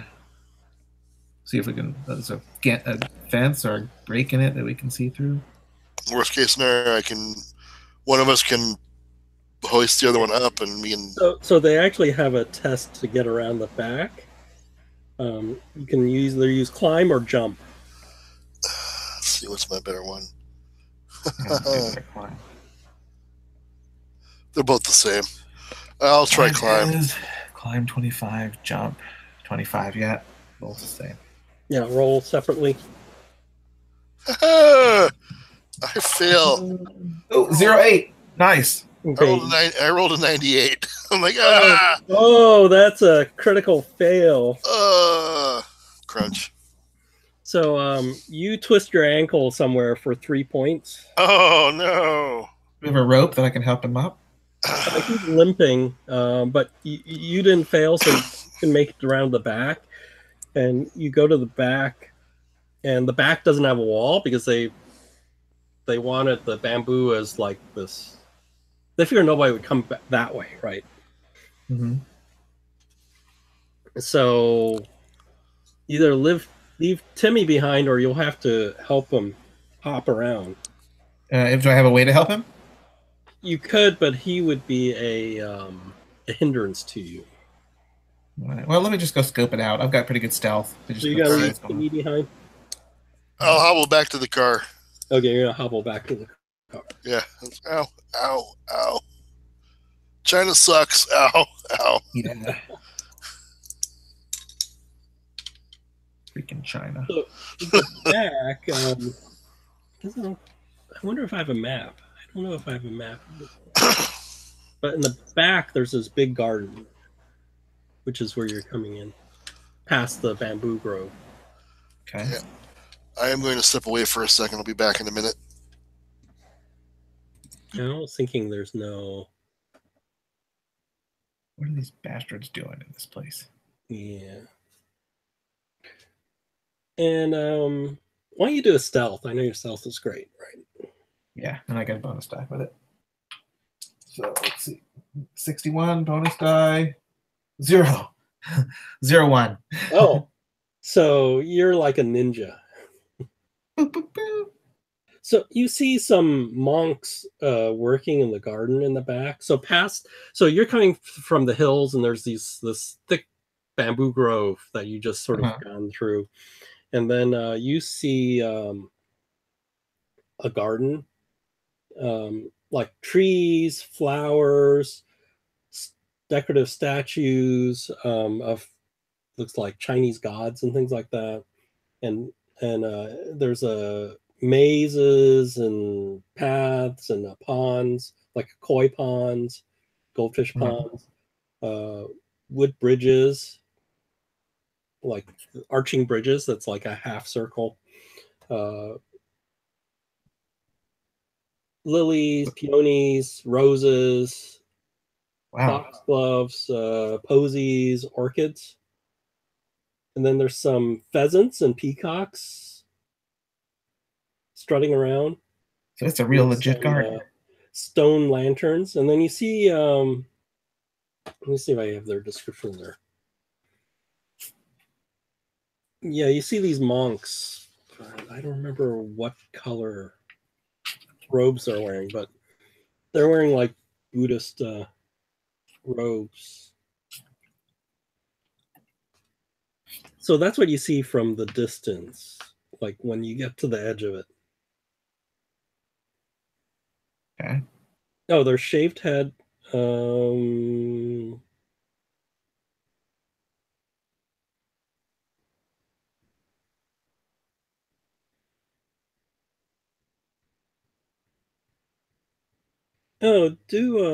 there's something weird about these gardeners. They're wearing something over their faces. No, why don't you do a spot hidden? Okay. Spot hidden. Here we go. 52. And bonus die. 22. Okay. So not all of them are wearing this, but one of them you immediately recognize is wearing a gas mask. Ah. But not all of them. Uh-huh. Not all, just that one. Okay, and is he doing something different than the others? Is like he going to a different location? I'll watch him. Some sort of plant. But is the plant like amidst all the others, or is he going to a special separate place? You're not sure. You're at a distance. He's like gathering something. Okay, I'm gonna watch him. And then follow him. And then he actually heads through the garden and back to the house. Okay. Carrying the plant? Or whatever he gathered from the plant. And why don't you roll a sand check? Sand check. Uh-oh. Okay. I failed. Okay. Wow. Roll a die 3. Then let me cut and paste something from that. Okay, die 3. 1. Is that 1 sand loss? That's not bad. Good thing I'm back at the car. Let me cut and paste this in for you.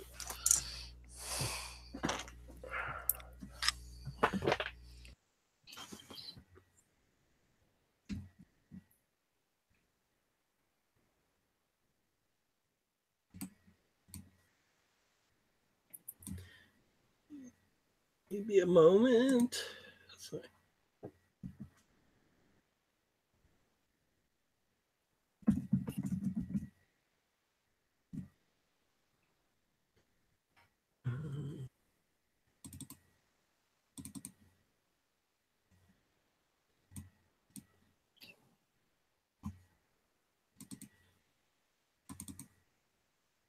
Maybe it's not just all about drugs. Yeah, you see this as you walk by.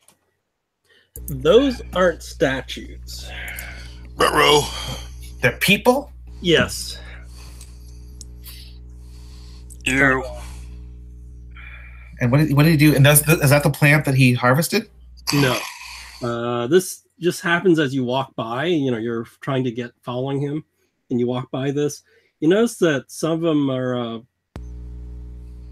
have their faces upturned more, and they've put mud and dirt into the mouths, and there's flowers blooming out of their mouths. Wow. So I have no idea what that is. They're making people into drugs. I don't know. It's Soylent Green trees. Yeah, I know. Scary stuff. All right, well, and he's the only guy that does this. Well, if he wears a gas mask, I don't want to go over to them because there's a reason he's wearing a gas mask. Yeah, so as you go further close to the house, roll another sand check. Another 47. I made that one. Okay. No loss.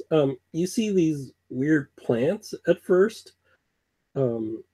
Then as you get closer, you realize that there are people that are buried up to their necks in the earth, and somebody have scalped them, peeled back their scalps. And what you thought was where you have petals is a scalp, and where you have the middle, I forgot what they call that. Like where like you have a daisy with petals, and then I forgot what they call the middle thing. Like the bloom part, like inside the the petals. The bloom part is actually their skull, right? Jeez. Wow, that's creepy. It's gross.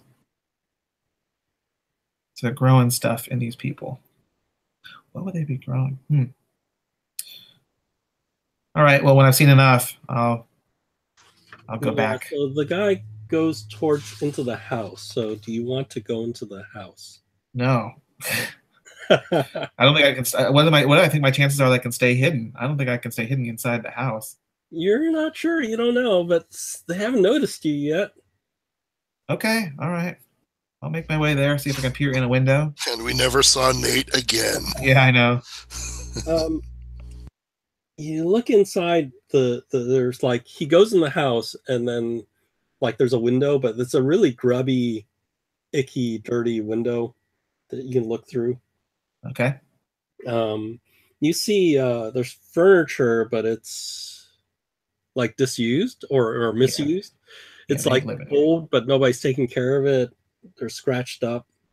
You see electrical wires running through the house. Like maybe the house wasn't powered before, and now they just lay electrical lines down on the floor. So you see it snaking through the house. Yeah, so it's like all jury-rigged. It's not professionally installed. Yeah, and then you see trash and rubbish inside. What are they doing here? Can I see where the guy went with the stuff he harvested? Yeah, so there's like a door that looks like it. There's a door that goes downstairs. Oh, right. And then you see along the wall, there's like a hat rack thing, and there's 5 gas masks hanging there. Oh, maybe they won't recognize me if I have a gas mask on. Oh. Yeah, but you're not wearing priest robes. No, they're wearing robes, huh? Yeah. They don't have a laundry service. Robes laying around, do they? Well, you look around. Yeah. So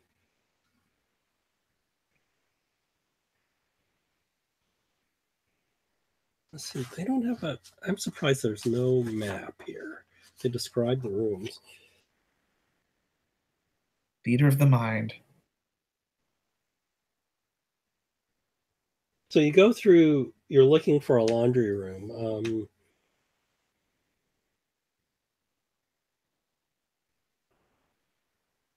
You see a looks like a lounge area with a carpet pulled up to expose the floorboards. So in the carpets, you see them rolled up. You don't know why they did that.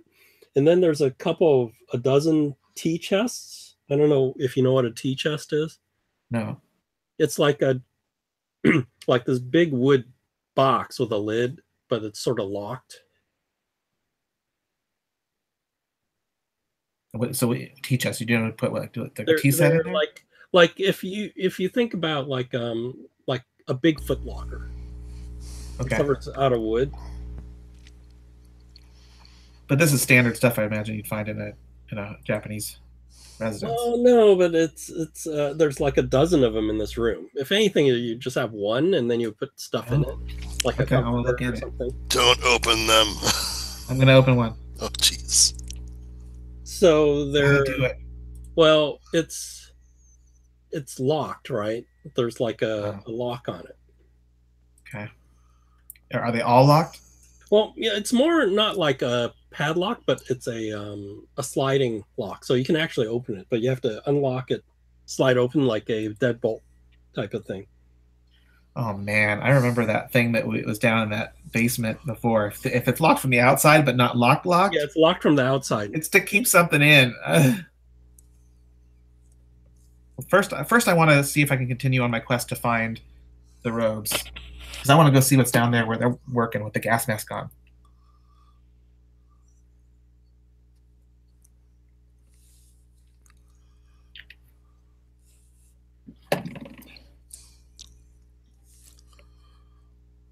Oh, you know what I missed? Actually, you have to go through a greenhouse piece. They wrote this backwards. So when you go through the back, you actually have gone through a greenhouse first. Okay. And that has a lot of flowers and stuff. Do you have like biology, natural history? No. So you have the default natural history usually. So yeah. You want to just roll the default? Yep, yeah.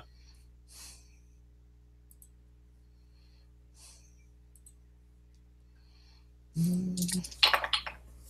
70. I don't think I made it. Okay. So this is where we need our doctor. You go by, but you do notice the soil in the greenhouse has little white pieces of something in the dirt. Could be people. I don't know. All right. And then roll a sand check. Another one.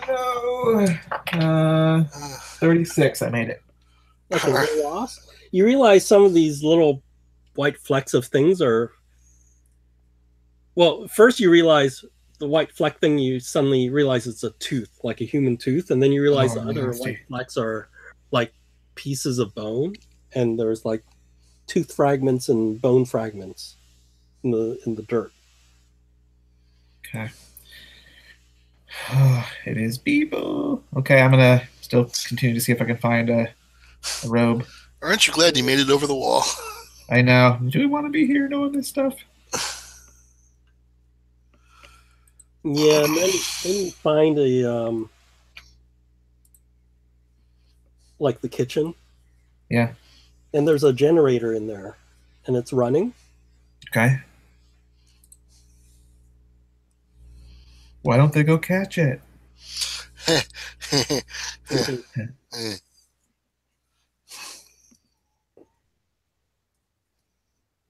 Yeah, you don't see any.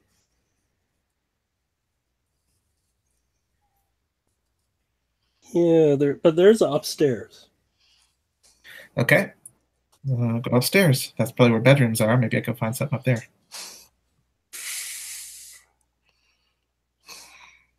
So upstairs, you find the rooms are more like things have been like looks like some people have been throwing things around or searching it or something.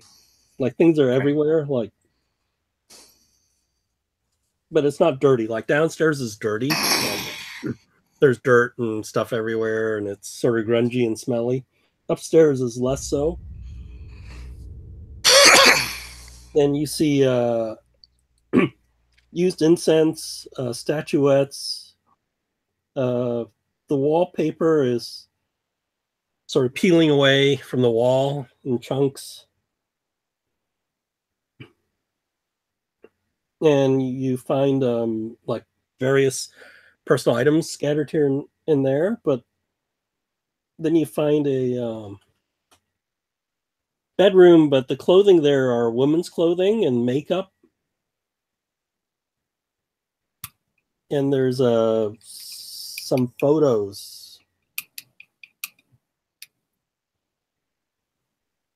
And you look at the photos and you see a young version of Ho, and he's in the photo with a young woman and a little girl. Yeah, you don't find any robes here. Nothing. Okay. So you think about it. You think about it, and you realize, you know, those guys that in the robes, those robes look really like ratty. Ratty. Like really well worn, like those gardeners. Yeah. You wonder if maybe they only have one robe or something. It's just yeah. Is there any personal hygiene didn't seem like the number one thing on there. Were they walking normally or shambling around? No, they're walking normally. But downstairs hygiene was horrible, right? It's almost like you feel like a homeless encampment type of thing, you know. like sort of you have the feeling of lack of washing, lack of personal hygiene.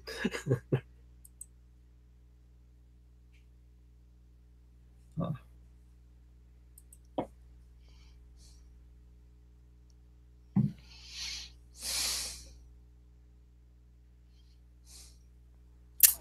Well,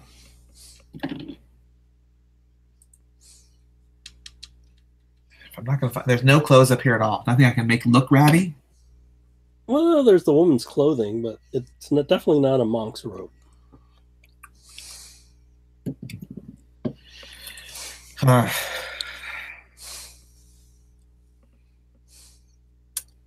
I searched the whole upstairs. There's nothing. Yeah, it's just miscellaneous stuff. It looks. Yeah, nothing is like put away nicely. It looks like everything's been rummaged through, like the drawers of chests and stuff are ajar or half open, and some have fallen on the floor, and you see like women's makeup here and there, just scattered about. A couple fans and things like that here and there.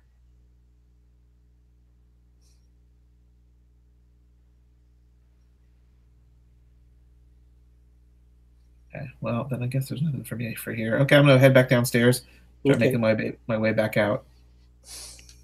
Were you going to check out one of these tea chests?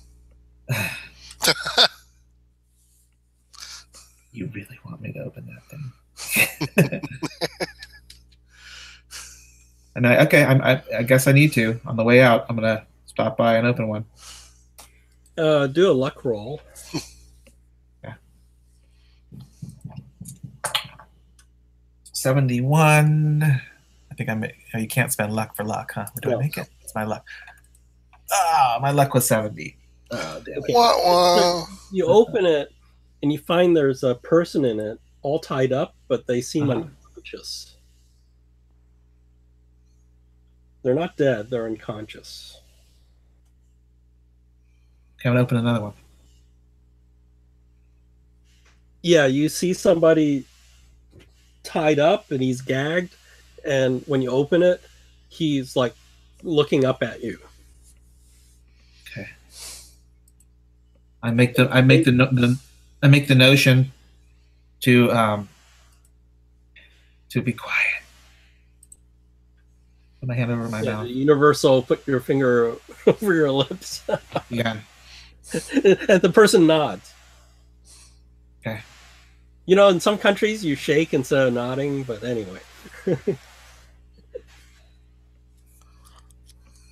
Yeah, they're just tied up. They're tied up and gagged, and yeah, it just makes me wonder: do we want to let these guys out? Then you realize, wow, there's like a dozen chests in here. Yeah. Can't save them all, man. Nope. I can't save every puppy in the shop. Yep. Just, do what you can. Yeah. Is it going to be helpful to get this guy out of here is the question. How are you going to get him over the wall? I know.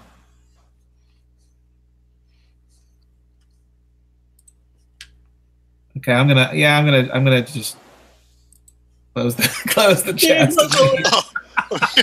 What am I supposed to do? He's gonna get me killed.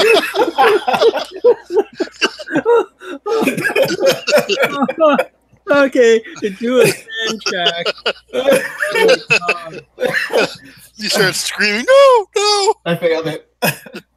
He's gagged, right? Check. I failed my stand check.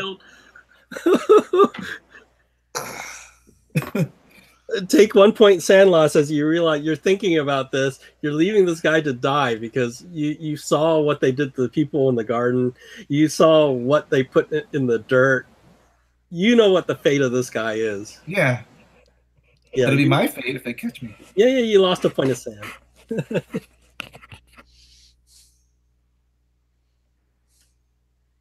All right. Yeah, I'm gonna make my way back to the wall, back over. Okay.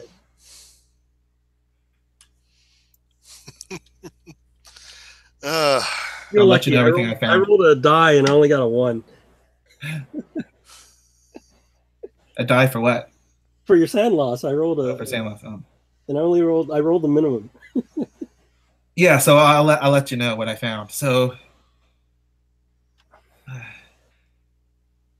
they're killing these people. They've got them kidnapped, and they're using them to grow whatever it is they're growing. Do I want to know this? Why are you telling me this? Well, I didn't want to know that. You don't want to know. Sometimes ignorance is bliss. Oh, yeah, you did not see a little girl anywhere. Oh, that's a good thing. That I might not have been able to. She was in the next box. Yeah. Yeah, you did your roll, right? Yeah. So, okay, obviously these guys are cultists. They're not the benefactors or, benevolent group that we think they are. True. What are we going to do about them? Well, at least they don't know that we know that they are here. So we still have the element of being able to choose, right? Because if I did something, that was my worry, then we'd have to act now, and then we'd have the cult. Well, what if we attack on the cult? What if we tell our new friends, the revolutionaries, that this is a compound of nationalists or something, and they're holding people here against their will? Yeah, slaves, if you will. Yeah, exactly. Yeah, we could use that. Yeah. Give them a half truth. They're forcing them to grow plants, man. We're just not telling them they are the plants. They are the plants. Yeah. That works for me. All right, so head back to Shanghai then. Okay. So, yeah, it's a trip. So it's like, because you probably run out of gas at one point, you have to get gas, whatever. So it's probably probably take you 3 days, right? A day to get there, a day to get back, a day to look at the place and fuck around. So that would be the 29th. And they got to get in contact with the guy that was looking for the chauffeur, finding out what prison he's in.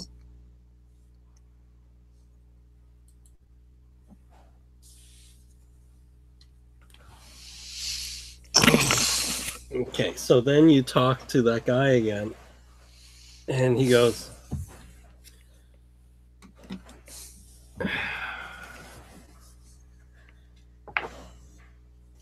he tells you that he tried to hunt him down into the prison system, and he was turned over to local Chinese police. Yeah, we got that.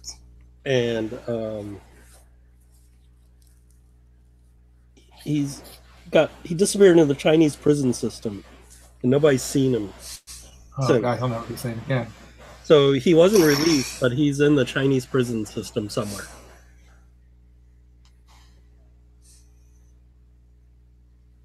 There's no way we'll find him. It's one of those boxes at that house. You never know, right? It was me. Bribing people to put people in boxes.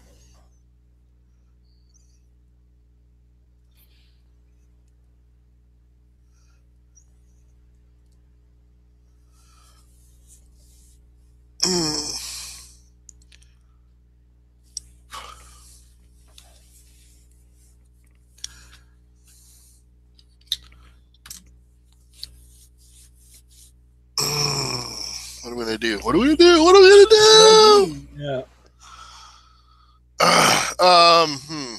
Our leaves are going cold. Right now, I think the best bet is to go to our revolutionary friends and try to plant the seed. No pun intended. That that compound or that house in Red Fox Village is a den of a brainwashing camp, or something. They're disposing of their political enemies. There you go. They're doing horrible things to people, and they need to be stopped. And only the national, whatever they are, the revolutionaries can free these people.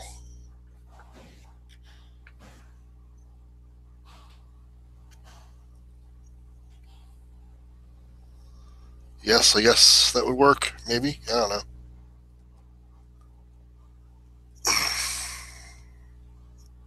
Okay, so you come back.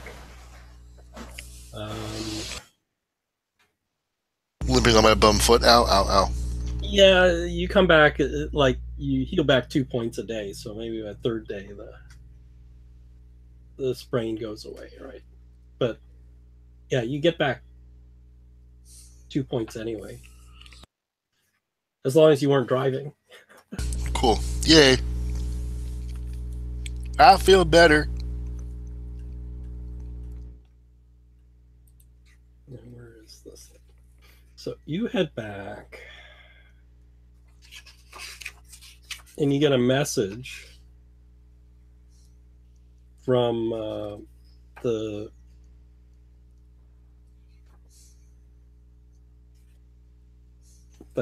I forgot the name again. It's the head of those the students and stuff. Yes. And he asks you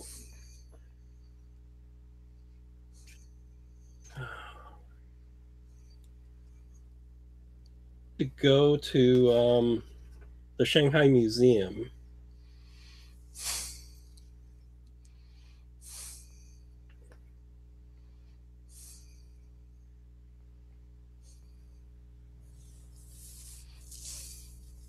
And to go to a specific part of the museum at a certain time. Okay. We can do that. I like museums. Nothing bad ever happens in a museum. Wink. So when you go there, why don't you do your spot hidden again for your tail? Spot hidden. Ooh. I see you. I got a hard success. Okay. Yeah, I got a normal success. Okay, so you notice that they follow you to the museum, but they don't follow you into the museum. Haha. Forbidden zone. But we're sure it's the revolutionaries or. Yeah. But they gave you the message to come here, right? That's kind of weird, but all right, yeah. And then you go to this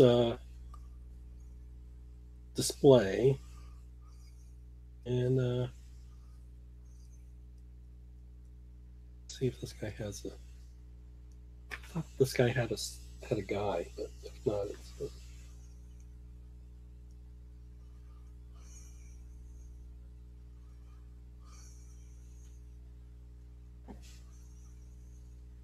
Oh, I swore there was another guy, an intermediary. If not, then. Okay, so you go there and you see this guy, which you didn't meet, but Matt's character met.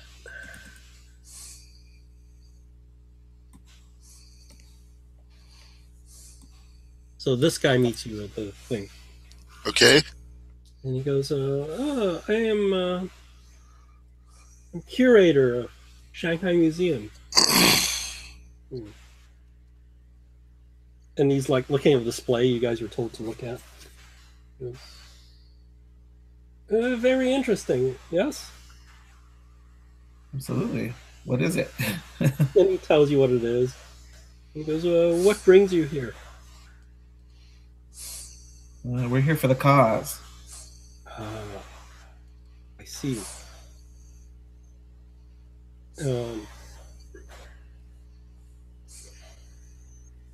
I have somebody you may want to talk to. Maybe, I think he is a friend of yours. Oh, yes. He is in hiding right now.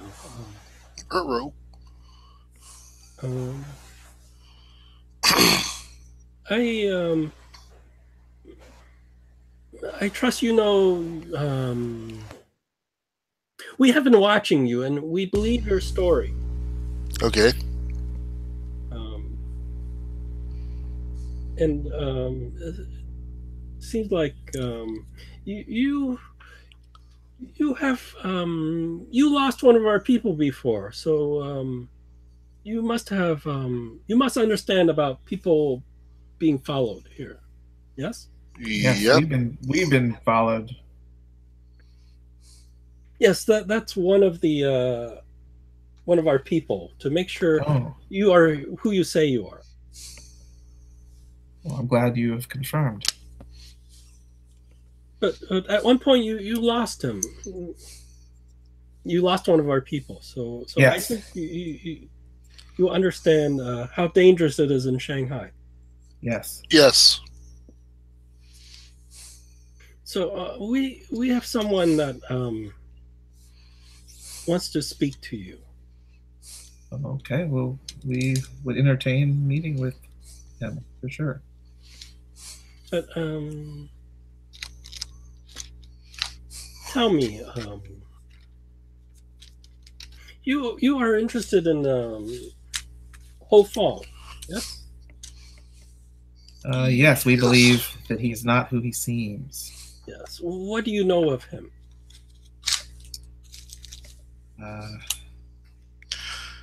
He's involved with people that are shady. Yes. And he seems to have a world-spanning enterprise, and these people are seeming to be using it to get their own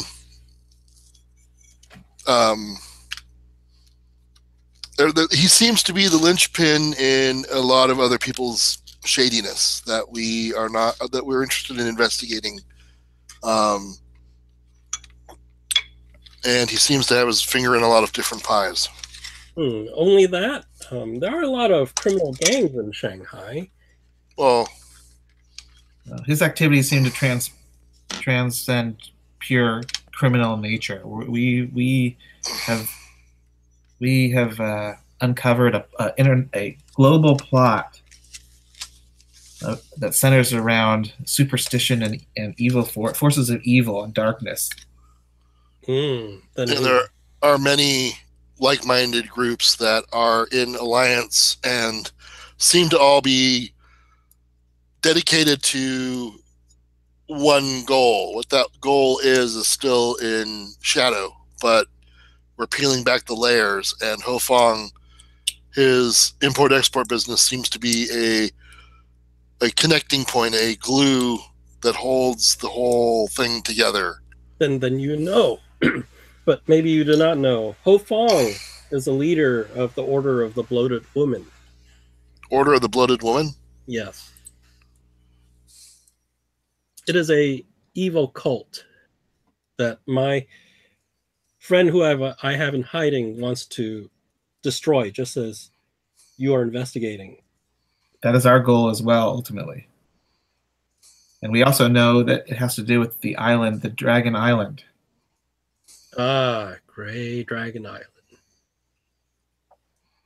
Yes, we have some interest in that. We took a trip recently to the village known as Red Fox Village, and I didn't participate in it myself because I was injured in a climb over the wall and had to retreat. But my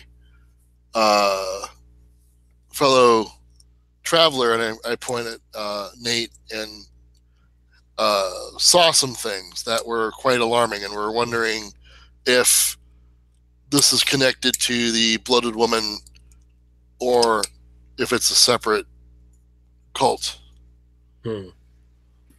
Well, maybe we get some more information from you, but let me take you to where I have your friend with common interest. Okay. So he goes. His place is in the old China area.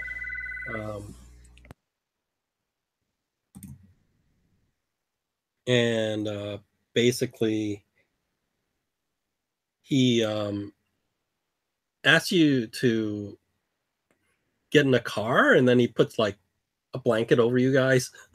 Okay.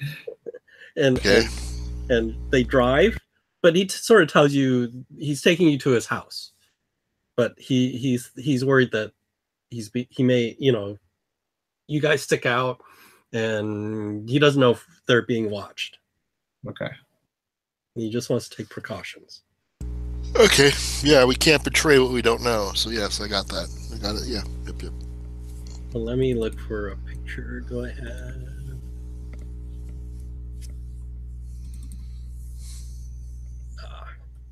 So he takes you to his house. It's not a ostentatious house. It's just a regular house. And then he has a where's it in the kitchen? He has like a secret area in his house. Yeah, where did I lose it?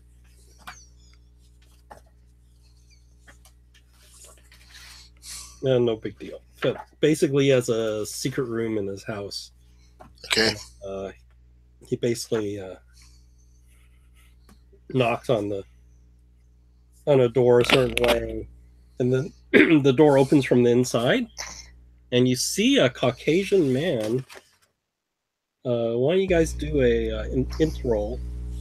Come on, Dan.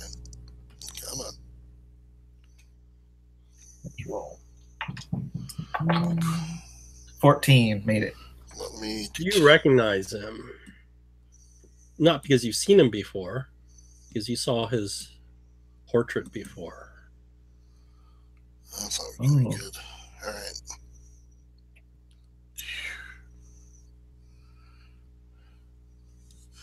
See what's my characters. Yeah, I made it.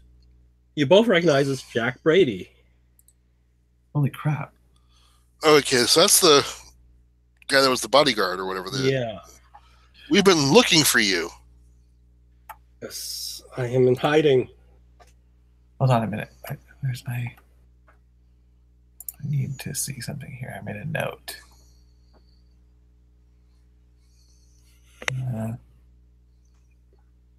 He tells you the cult has tried to kill him several times already. We have his nickname. I'm looking for that. Jack Brady's nickname. He was known as because he has that steel plate in his chest. Or he carries a steel plate. It's not carries. I thought it was in him. No, I thought it was like brass. I think it was called brass or something like that. Brass. That's right, brass. I say. All right. You'll forgive us, sir, if we're a little wary considering the global conspiracy and the danger here. Can you confirm something, a personal detail, so I know it's actually you? Oh, you asked to see his thing. Yeah. Yeah, he wears around his neck. He unbuttons a couple of buttons and he pulls open this brass plate with some weird inscriptions on it. Okay. Cool. So, did you meet with Jackson Elias at all? Yeah, actually, I don't remember.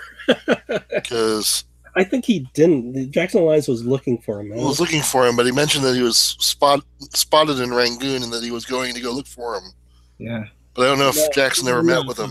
So you do you mention that? Yeah, you're in our friend's journal, Jackson Elias. He was looking for you. He was searching for the missing expedition members. He had information that led him was causing him to suspect that either not all were dead or none were dead, and it was all some part of a bigger conspiracy.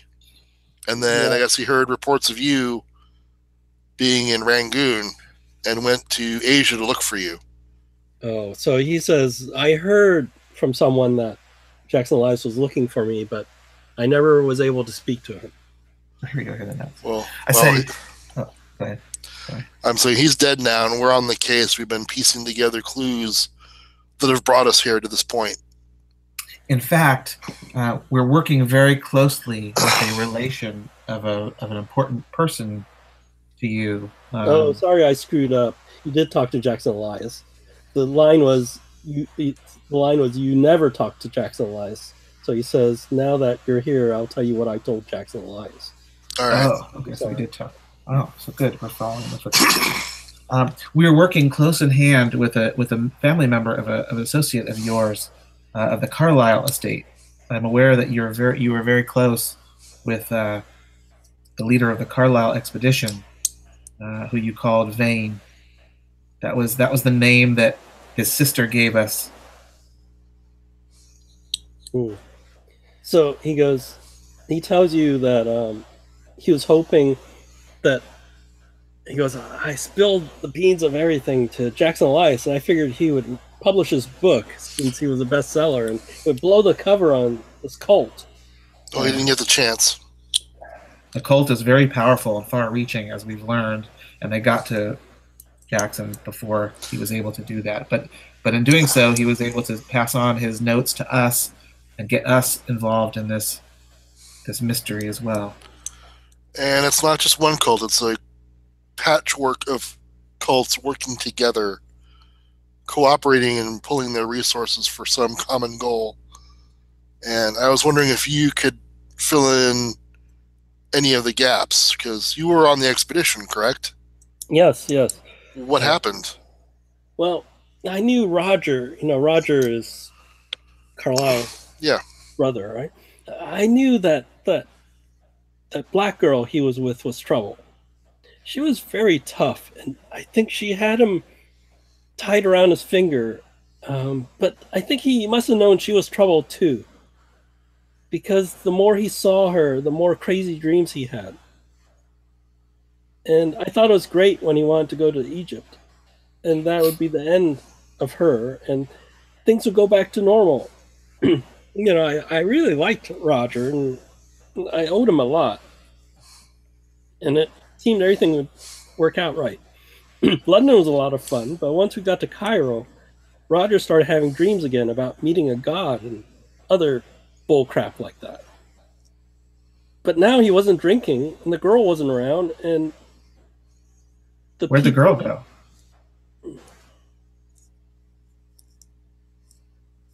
Let's see.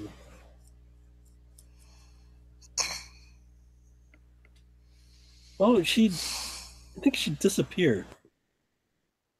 But what was odd was those other blokes that he came on this expedition would start acting stranger than Roger. They were nuts.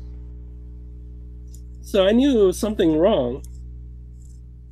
And when we were there, we purchased some things, and I paid this Faraz Najir for his junk, like this old stuff they dug up. Roger was fascinated by this stuff, and he went sort of off the deep end. And there was this black statue, head and shoulders, like a bust, that he'd stare at for hours. And then there was a map he'd study and study. And then he said he would meet the god as soon as he destroyed the eye and opened the path. I don't know what that was all about. Iron path. And then this hotshot, Dr. Houston. Psychiatrist, right? He should have just talked Roger down, but he only encouraged him. Huh. And the first night we're at the Nile at Dashir, Roger struck out and climbed the Red Pyramid. The pyramid is really tall. You see those pictures, they look sort of small, but it's nothing like that. It's tremendously tall, steep. Roger climbed it like a monkey. He never looked back or hesitated. It was almost like something drove him. But I followed him up.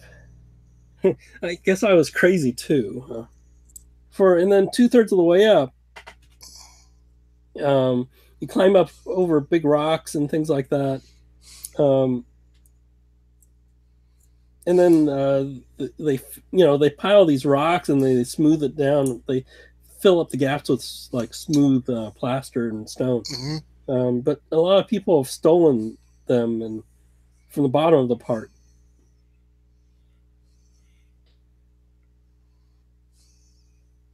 And and then the top part's more smooth, and Roger just climbed up that like a monkey, and I had problems just catching up, keeping up with him. Is Roger normally that agile, or was something seemed to be? I don't know. Maybe just unusual. Just he was driven. And then at the top of the pyramid is this flat part. Mm-hmm. He reached it, He put on some kind of robe and started making weird sounds. He's totally flipped out. Hmm. And then there was some hell of an explosion with all kinds of funny echoes and screams with it, and a big red flash of light. And that explosion knocked me down, and I laid down for a moment until I decided it was safe to go on. Then he looked at me and said, "The eye is gone, Jack. Now we can be gods." But that's sort of Roger talk, and there was a big patch of stone ripped right out of the stone, and it looked fresh. Yeah, I wasn't there before. Maybe when he did that thing that made that explosion, he did it. And then when I went back the next day, the patch had been filled in as though the pyramid had repaired itself. But near the base of the pyramid, I found a part of a rock, which looked like it could have been part of that patch. And it has some sort of weird sigil on it. And then he sketches a sigil.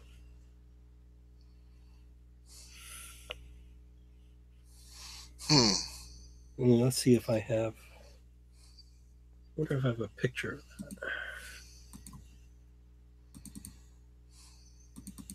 If not, I'll give it to you guys later. Okay.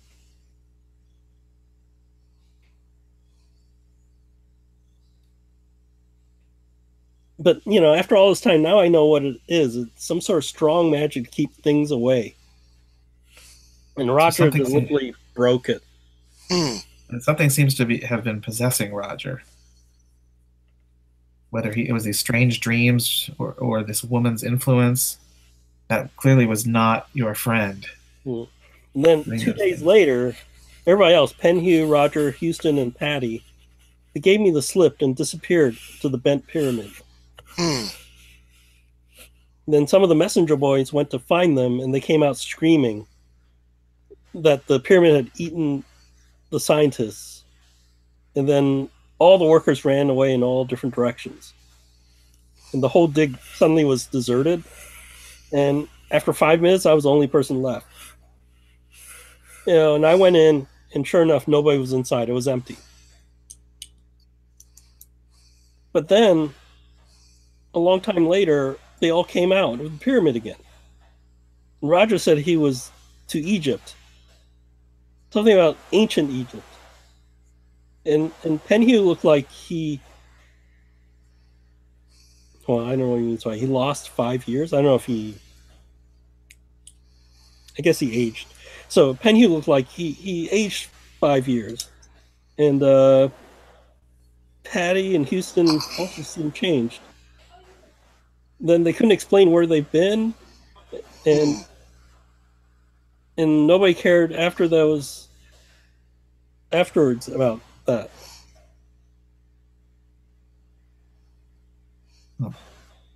Oh wait, can we pause a moment? My parents came back and I need to do something. Okay. Yeah. Be right back. So yes, we need to find out who from the expedition is still alive, if he knows where they are. Yeah, I think he's just going to tell us because they look like they went someplace in the pyramid that took them somewhere, and I don't know if there's another dimension or if it was just another place in time and space, but they went somewhere and it altered them and they came back. Yeah.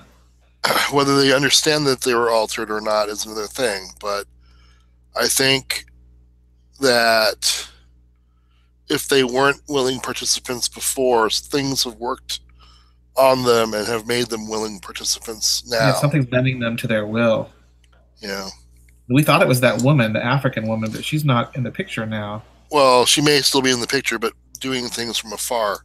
She may have been the catalyst that got the ball rolling, and maybe she's off doing other things, or maybe, her part in this is over, and maybe she's been removed off the board by whoever or whatever is behind all this.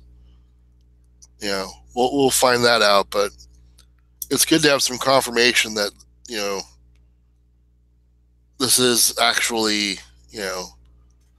what's going on, and there are sinister things afoot. It's okay. So I'm back. So then, and then he says, then afterwards, I'd wake up in the middle of the night and I would hear them talking some creepy lingo that I've never heard of before. It wasn't English or anything? Or was another? No, some other language. Hmm. And then one evening, Roger said he was going to show me the power of what they learned.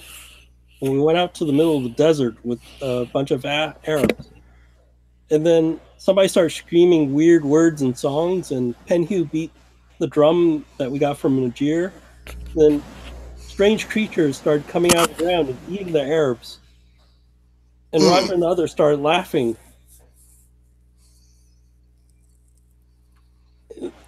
And, sounds horrible. And I ran away from there, and they laughed at me. And the next day, Roger found me and warned me that I had better change my attitude. But I really owed Roger my life, and I wouldn't desert him.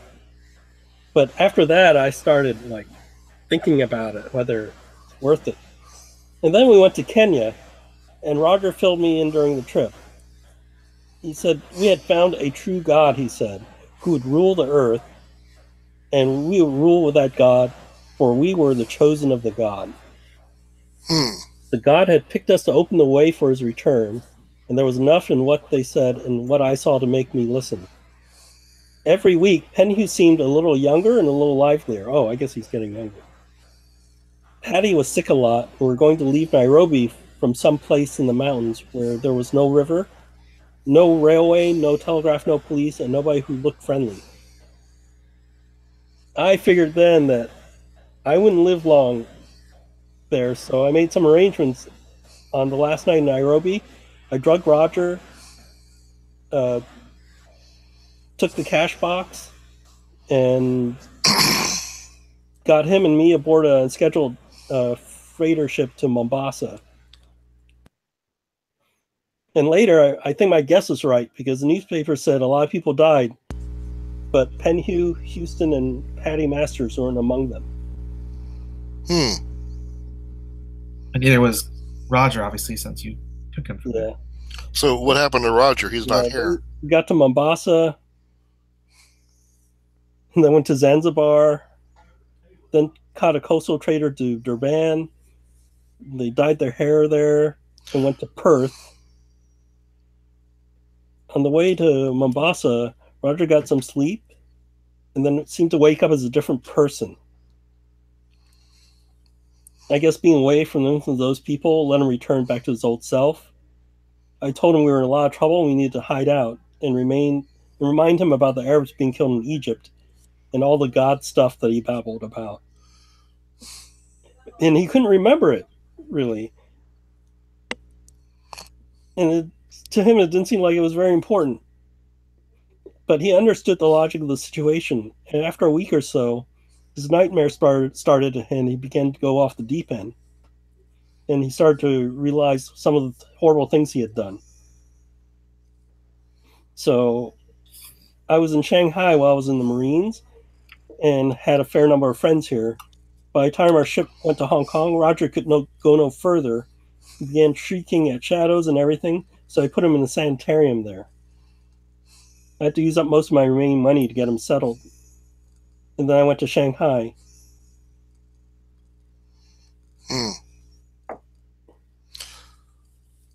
And I thought I was safe here until I looked through my naval glasses and saw Penhu's a certain yacht with Penhu on it, and that yacht was the Dark Mistress. Yes. So, do you think Roger is still in the sanitarium, or have you heard anything? I think he's still there. What name is he there under?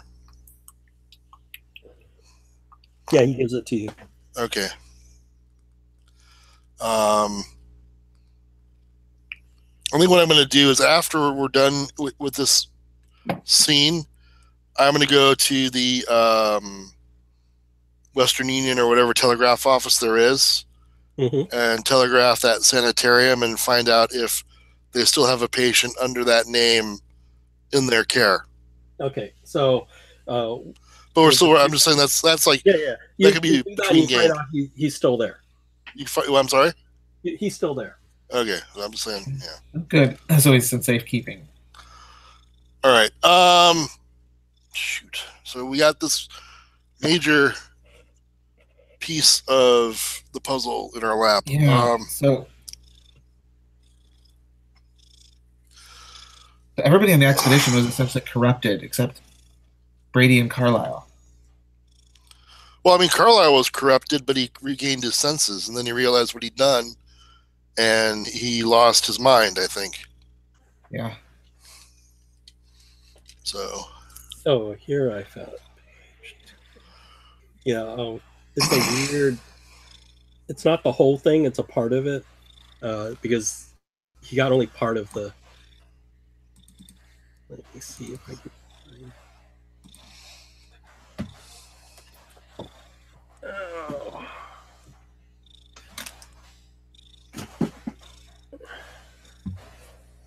It's like an Egyptian looking.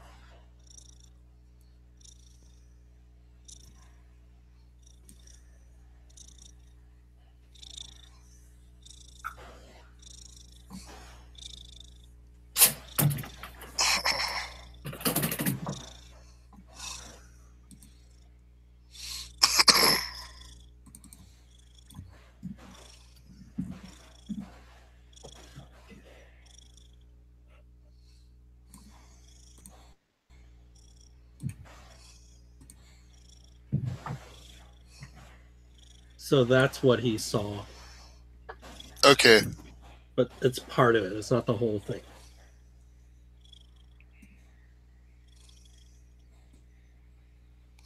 So that's an eye as part of an upside down Ankh. Yeah, it's missing part. And so he's saying he realized that was some sort of seal because that's what Roger said, and Roger somehow, like you said, he seemed like he was possessed when he went up there because it was beyond even Jack Brady's physical ability to get up there that fast, and then did some sort of spell, and there was some explosion, and then a piece of the rock got blasted off the pyramid, and the next day he went to the pyramid and found a chunk of rock with a seal on part of the seal.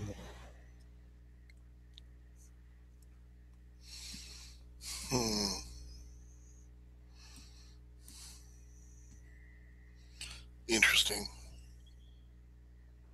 Yeah. So Penhew is on the yacht right now. I wonder. You don't know, but he saw him on the yacht. But didn't we know he was the owner of the yacht before this, or not? Yeah. Well, no, you knew somebody with a name like him. Yeah. Okay. We suspected because of the name. All right, yeah.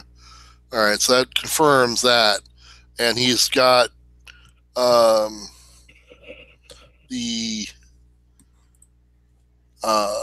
warehouse. I'm looking at the dude's name now. Ho Fong is involved in this as a ally. Ally of. Yeah, I'm just wondering, the house we went to in the village, if that was the Eightfold Path or if that was the Bloated Woman.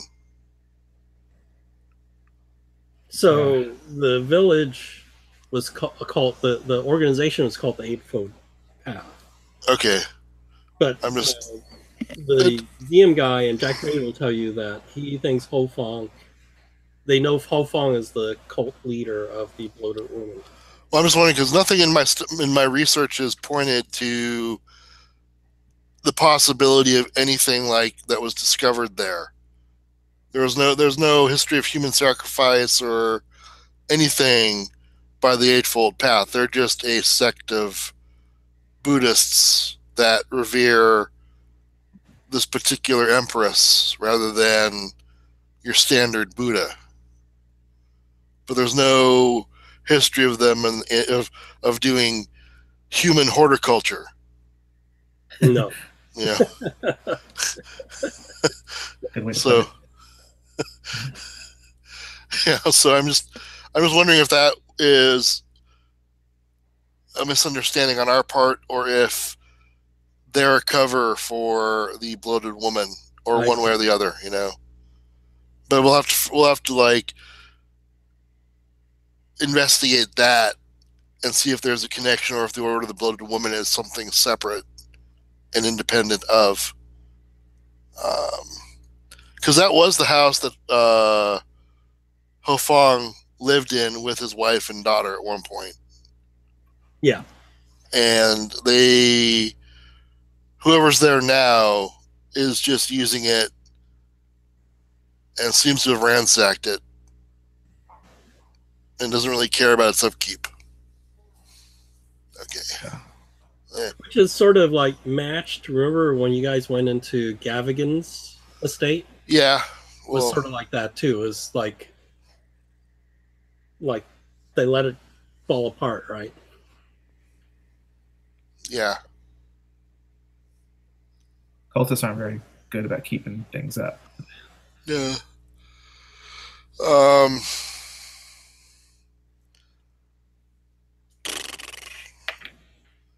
So I'm just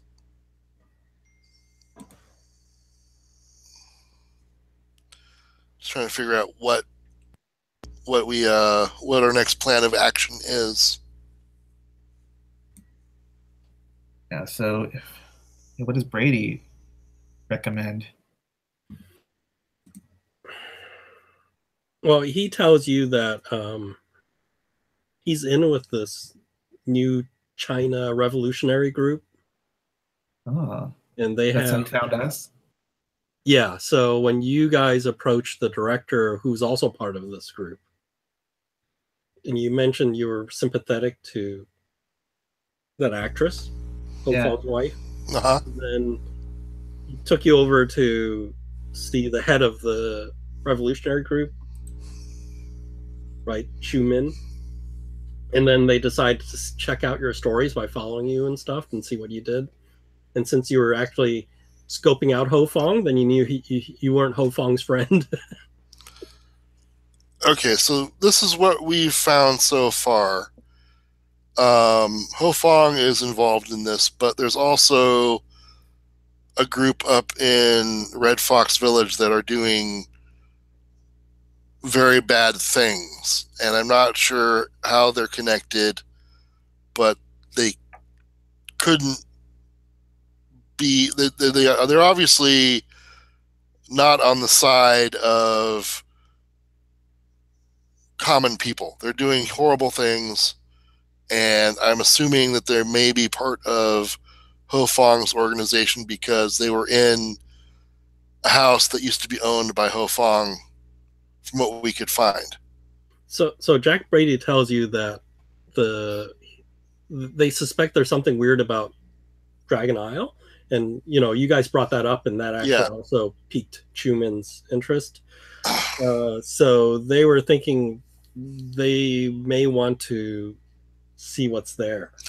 But it's also going to be dangerous because we know of people who hired fishing boats to go scout out the island, and those fishing boats met with dire fates, and the fishermen never came back. So he tells you that the new China political revolutionary group has at least 50 people, and they have been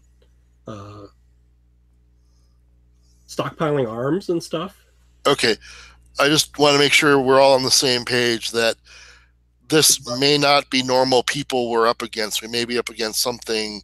But his issue is tomorrow is the day of the protests. Okay. What does that mean?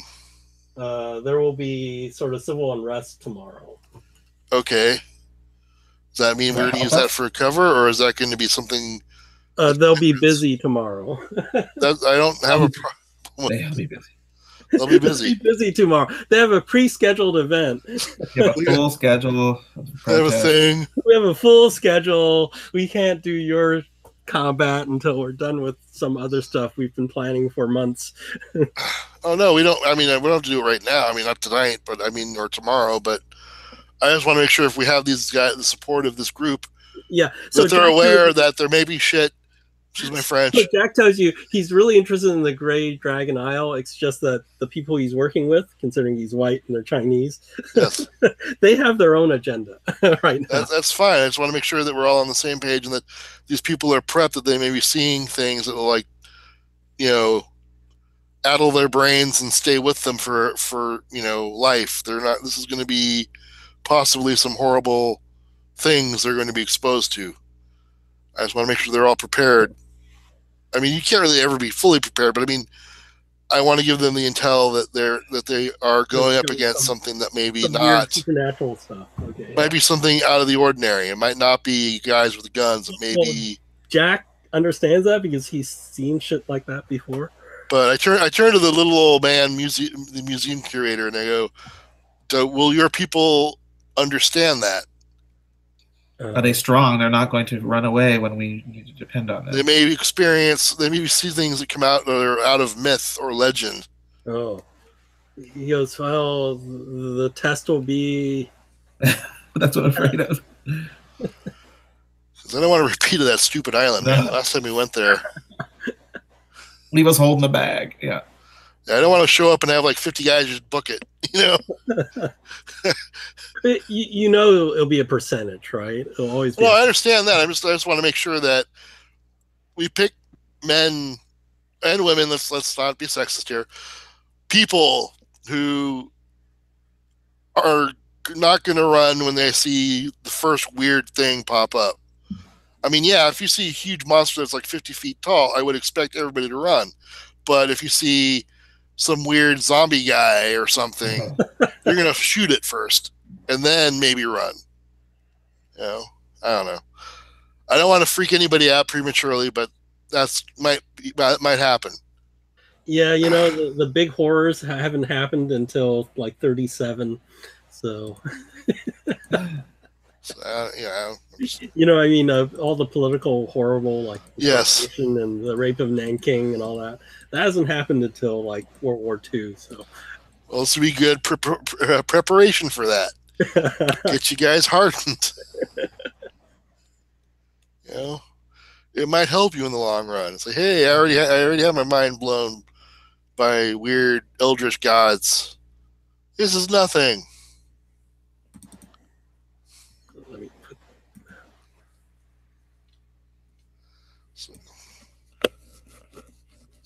So tomorrow there'll be that general strike.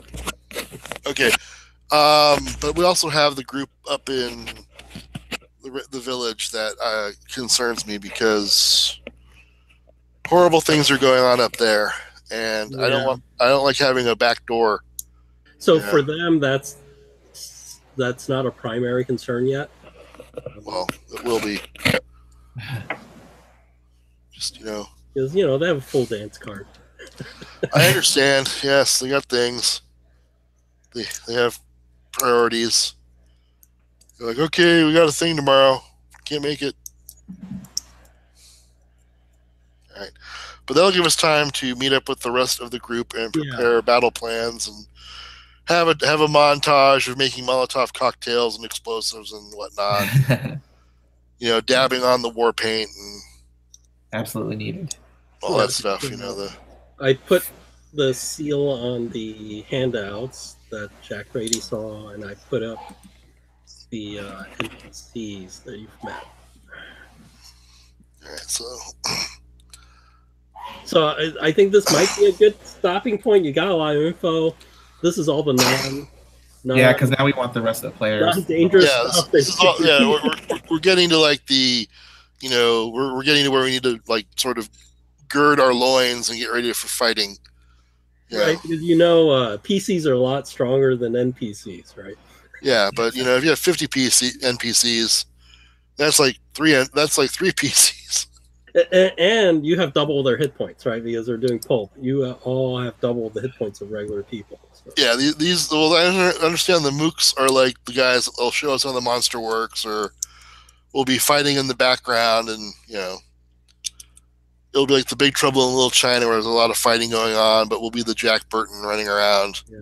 So go roll your skills and everything. skills. I got skills. Okay, so I get.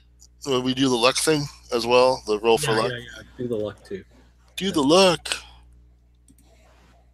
I'm gonna roll luck first because I want to be let down. Ooh. No, okay. So you don't want to roll under your luck. You want to roll over your luck. Fail. So all these advancements, you always have to fail for it to go on. Yeah. So I basically impaled my luck. I'm like, great, thanks.